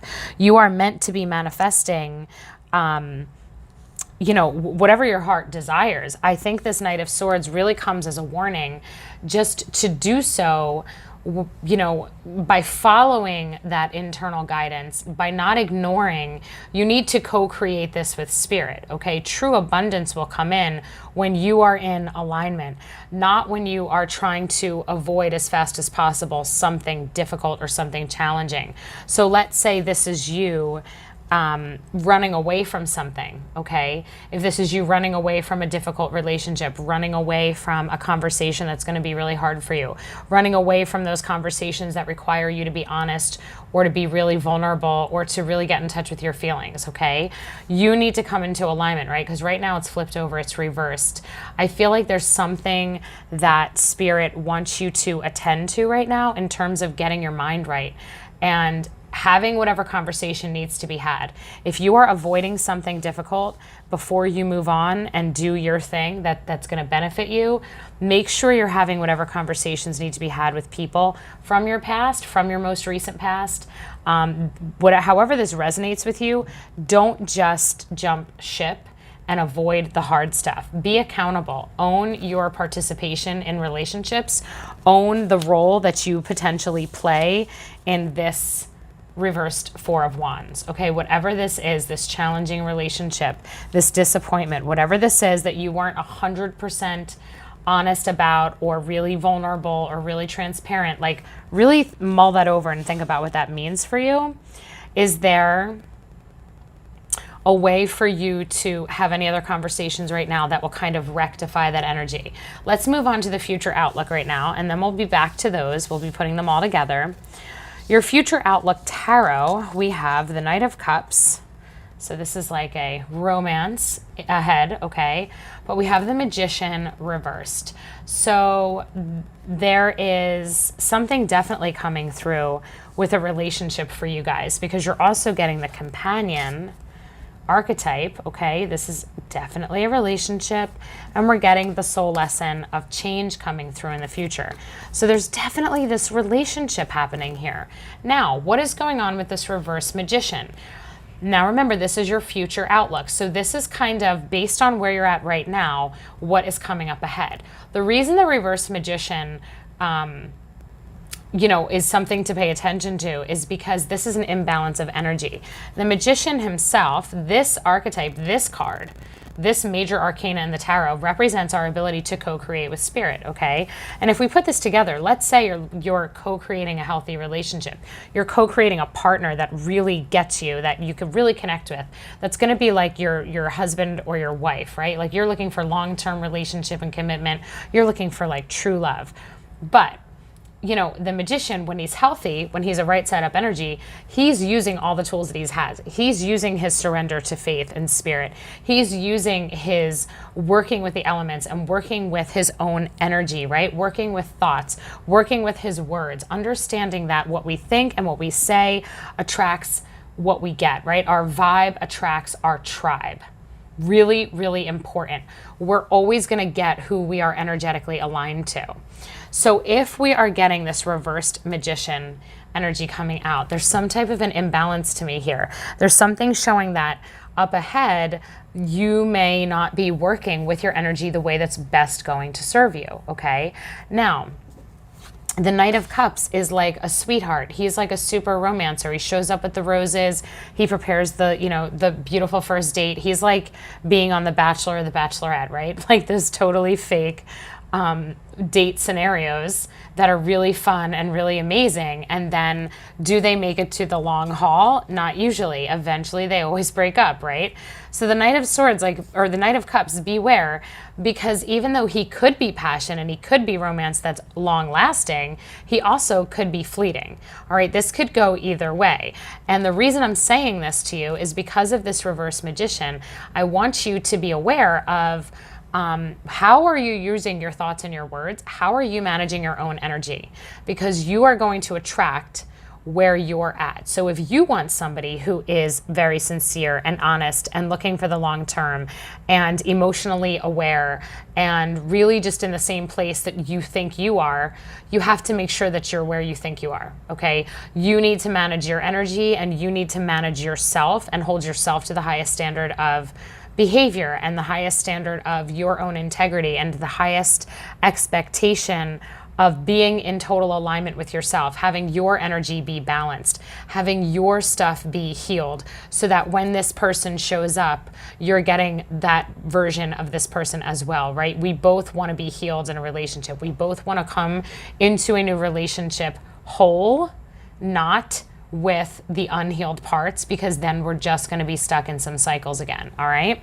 So with the companion archetype, the light attributes of this would be loyalty, tenacity, and unselfishness. Obviously being a great partner, right? Being loyal, doing what needs to be done, like really being committed and not, just 100% looking for what you get from it. It's a give and take. It's open, to receiving from each other. The shadow companion is betrayal by misusing confidences or loss of a personal identity. And that's definitely, like, I feel like what's kind of a warning coming from spirit is that you can't lose yourself in your relationships. You have to maintain your own balance. You have to maintain your own sense of self. You have to be really focused on keeping yourself healthy mentally, spiritually, emotionally, physically, all right? Because that's how you're going to show up as your best self for the person that you really want to be with, okay? And you're getting this lesson of change. I understand that nothing can grow or evolve without movement. So what changes do you need to make? How does change play into the future for you? Are you going to maybe operate with the same habits and routines that you've always operated with in relationships? Or are you going to step into your highest self, right?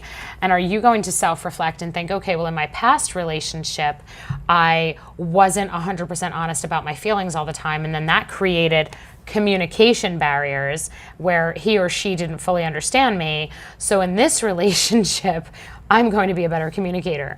I am going to work with spirit to say what I really mean and really have the courage, right? Because here's where the courage comes in, to be honest about what's in my heart and be vulnerable, right? It's safe for me to be vulnerable because I want to do things differently this time. I want to see things work out differently because I know what I deserve, right? We all deserve love. We all deserve what our heart desires. And we certainly are meant to be with people. We are meant to be companions.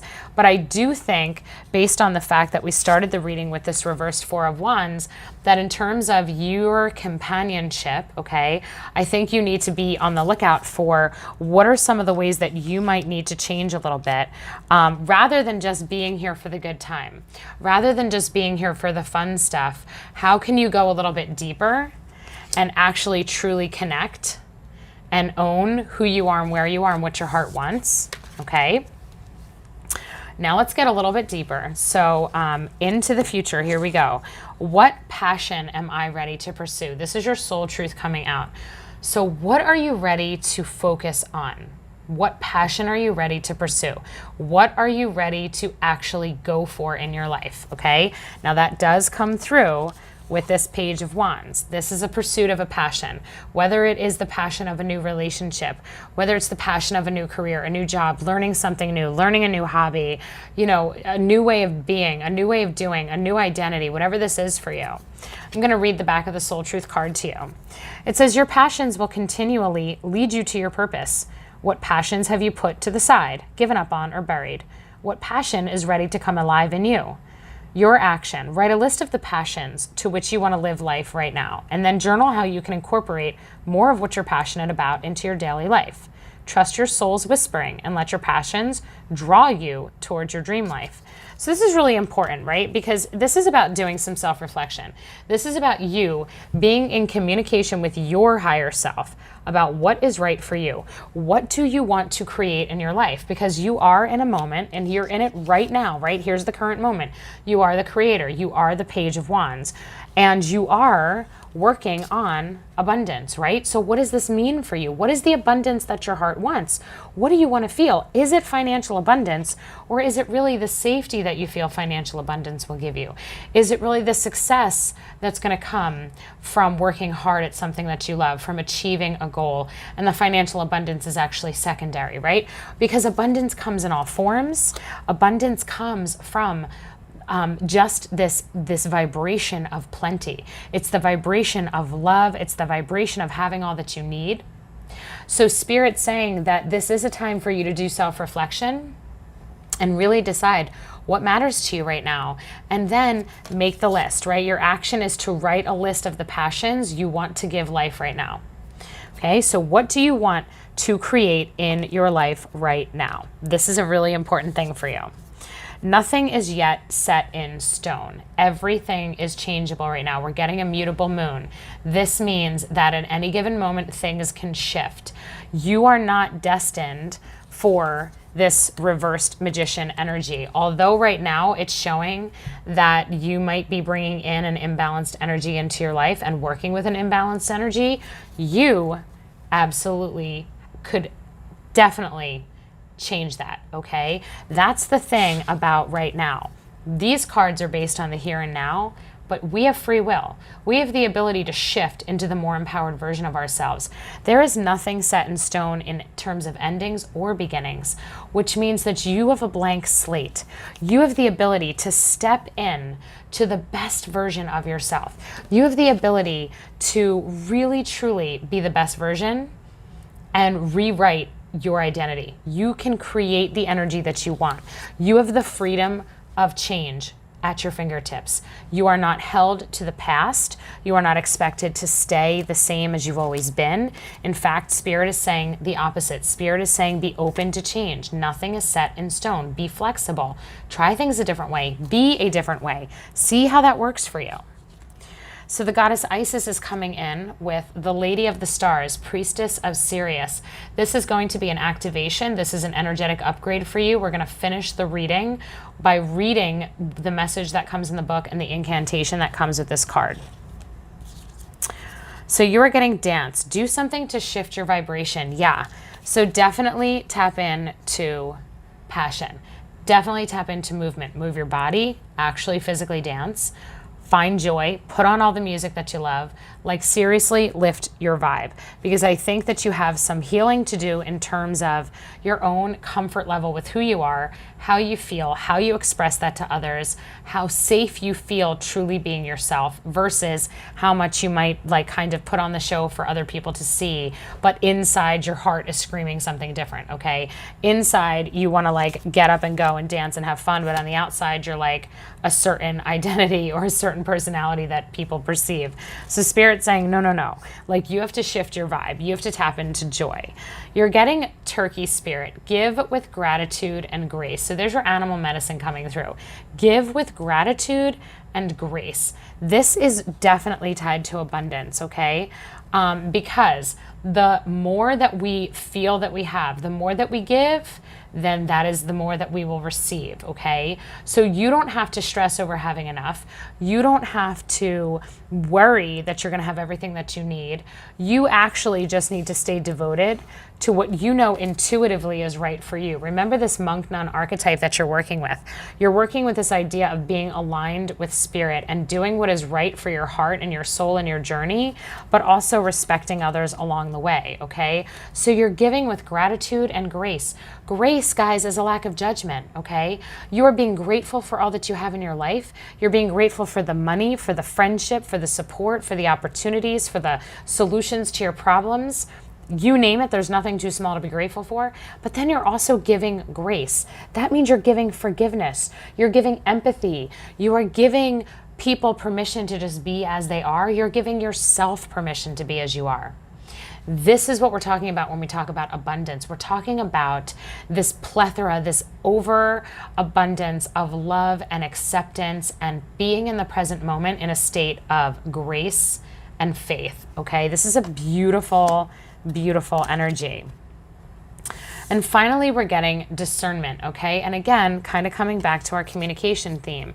really trusting the messages that Spirit is giving you. Notice that her whole third eye and forehead is covered up. This is you sensing and communicating with your higher self. This is your intuitive knowing coming into play. This is you sensing when somebody is good for you, sensing when a relationship is healthy versus when the relationship is toxic and you know it, okay? This is you trusting yourself, trusting this information as it comes in, trusting the messages that you receive, trusting your gut instinct. This is a big deal. What I see right here for you all is a major shift, a major upgrade in terms of your ability to work with your own energy, your ability to trust that, here's where discernment comes in. When you feel like you are operating from a place of, let's say, fear that you won't have the relationship that you really want, and therefore you accept invitations to spend time with somebody who isn't really what you know is healthy for you. Their energy isn't in alignment with yours, and you know that they don't fit you. And you say yes anyway because you just want to have somebody to hang out with. That is not using discernment, right? Discernment is when you pick up on all that and you think, okay, I don't think they're good for me. And then you politely say, no, thank you. I have other plans, right? And you don't give your time, you don't give your attention to something that you know full well is not healthy for you. So discernment is a gut instinct radar. And it's really the more you trust yourself, the more you will be validated, the more you will understand that you are constantly in communication with your higher self that wants to guide you to the right people and to the right situations. Your higher self wants to protect you. Your higher self knows that there's so many beautiful things out there for you. All you have to do is surrender to the flow and trust your gut instinct all the time, okay? Because when you say no, even if it's not logical, even if you think, well, gee, this person looks really good on paper, this person seems to fit everything I'm thinking of, but yet your gut instinct is saying, but I think this person is just playing. Like, there's something about them, I don't think they're 100% sincere. I think it's going to be like, a short-term fling. I really don't think that they're, this seems almost too good to be true, right? When your radar picks up insincerity or, just not the vibe that is, there's something off, right? Like there's like a red flag that you're picking up on. You have to trust it, okay? Because you deserve something beautiful and healthy. So you want to trust when that message comes in too, because it will. You're going to get that message and it's going to light you up, okay? So notice just this light in her solar plexus. This is your gut instinct, guys, all right? Your solar plexus is your gut instinct. This is your willpower. This is your will. This is your radar. These are the senses that pick up trustworthy versus untrustworthy and so on. So, okay. So what do we have going on here? We really have Spirit coming through, letting you know that you have to work on your vulnerability, okay? You have to work on really being true to yourself, doing the things that make you feel happy, okay? And really owning that. And welcoming in a beautiful companion, welcoming in a beautiful, healthy relationship, but you understanding that that healthy relationship will be as healthy as you are in the relationship. So working with that companion archetype to really be loyal and to be honest and to be willing to put in the effort to grow, okay? Not trying to control other people, not, lying to people, not becoming so codependent that you lose who you are. All right. Spirit's saying you're not supposed to lose who you are. You're not supposed to sacrifice your identity to make somebody else happy. In fact, you're very much expected to be true to yourself. Okay. Because this Fool archetype, I don't think has served you in the past. All right. I think that, make sure, I'm just going to give a warning, speak with love to the people that you're in relationships with. Treat them with love and compassion and kindness and forgiveness, and expect the same treatment for yourself, okay? Expect the same treatment in return. Now we're going to move on, and I am going to do the activation with Isis for the Lady of the Stars. Whoops, wrong book.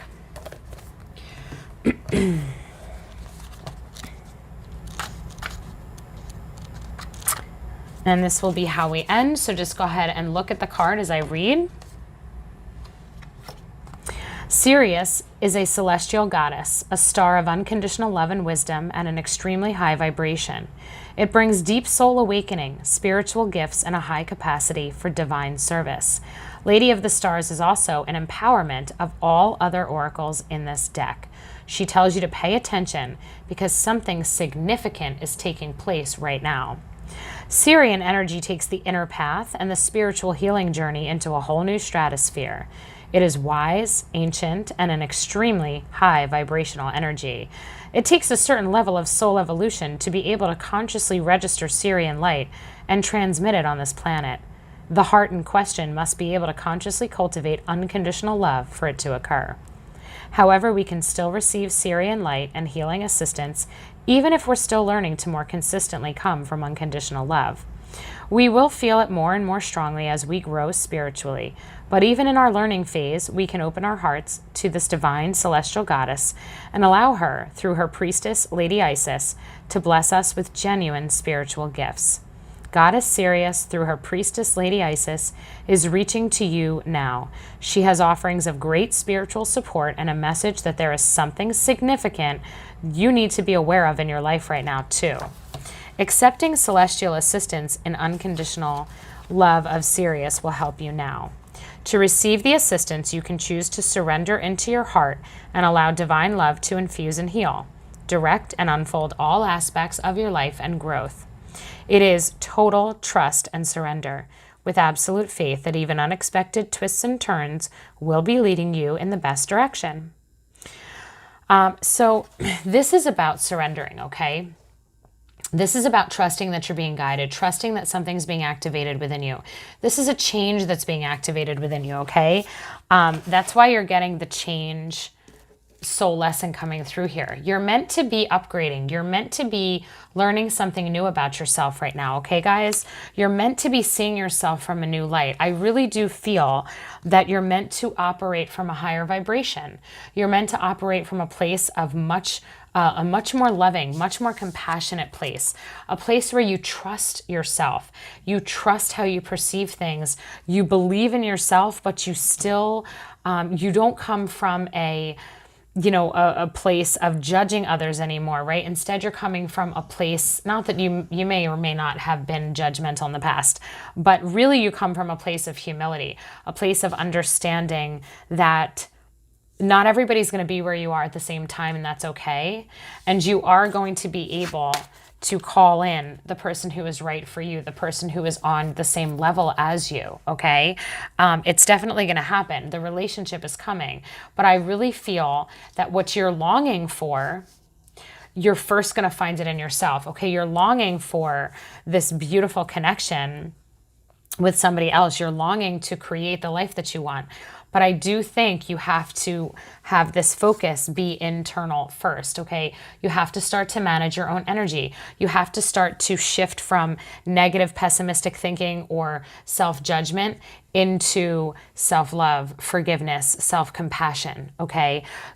Catching if we have negative mantras in our heads, if we're always judging ourselves, if we're always telling, dismissing our own feelings and not honoring our own needs. Let's say you're somebody who, if you are in a moment where you're really sad, you're really down, you really know that you should take time to stay home. You should, do some things that make you feel better. Like you should take a nice bath. You should listen to calming music. But then somebody calls you and asks you for a favor, or a friend is upset and suddenly you put your own needs aside and you go to take care of somebody else, right? If that's you, you're being called to pay more attention to yourself. Now is a time for you to start really, truly working with your own energy, okay? This is, you're in a moment of growth. This is a big deal. Lady Isis is saying, this is an upgrade moment for you. Okay, let's finish this up. So it's, you're going to get blessed with the heightened intuition, the healing ability, the closer connection to your soul, right? And that's what we started off saying. Communication. It's going to be enhanced. The communication with your higher self and your team. All right. So here is the incantation that you can actually say to upgrade and activate this energy. Sirius, beacon of unconditional love, the heart of the goddess shining above, your deepest peace and wisdom wild, I call you now as your beloved star child. Let me rise above forgetfulness and fear. Help my true nature be strong and clear. So no matter what seems to be, I am anchored within divinity. Nothing distracts me from my true face, shining bright with endless peace and grace. Just think about that. Nothing distracts me from my true face. So this is about being true, putting your needs above others. Nothing distracts me from my true face, shining bright with endless peace and grace. And that's where that self-love comes from. Okay, shining bright with endless peace and grace. This is you being able to be yourself, okay? To love yourself, to accept yourself, to really embrace who you are unapologetically, okay? And rather than doing anything that makes anybody else feel comfortable at the risk of your own emotions or your own well-being, no more of that, all right? That is over. You are being called to step into a higher vibration that honors who you are. So the goddess Iris will be working with you on communication. Again, coming in from your higher self, your angel team communicating with you, as well as your ability to communicate with others in your life. Express yourself, advocate for yourself, be honest, all right? You have the goddess Isis here, who is here to work with you on getting the courage to just be your authentic self, okay? She's working with you on self-love and self-compassion and truly being comfortable in who you are and owning that. All right. And overall, the abundance is coming. You're going to be successful in this. I think that although this magician energy started out as reversed, I do believe this will be you, that you will be mastering your energy. You will be mastering the art of working with your higher self and really trusting yourself.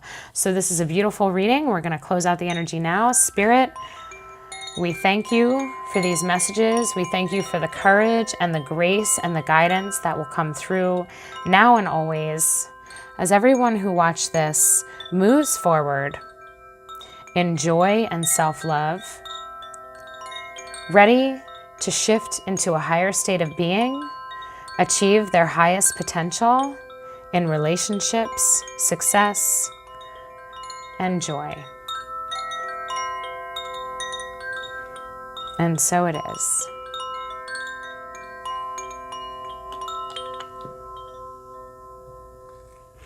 All right, thank you so much for watching. I wish you all the best. Many blessings to you. You've got this. Take care.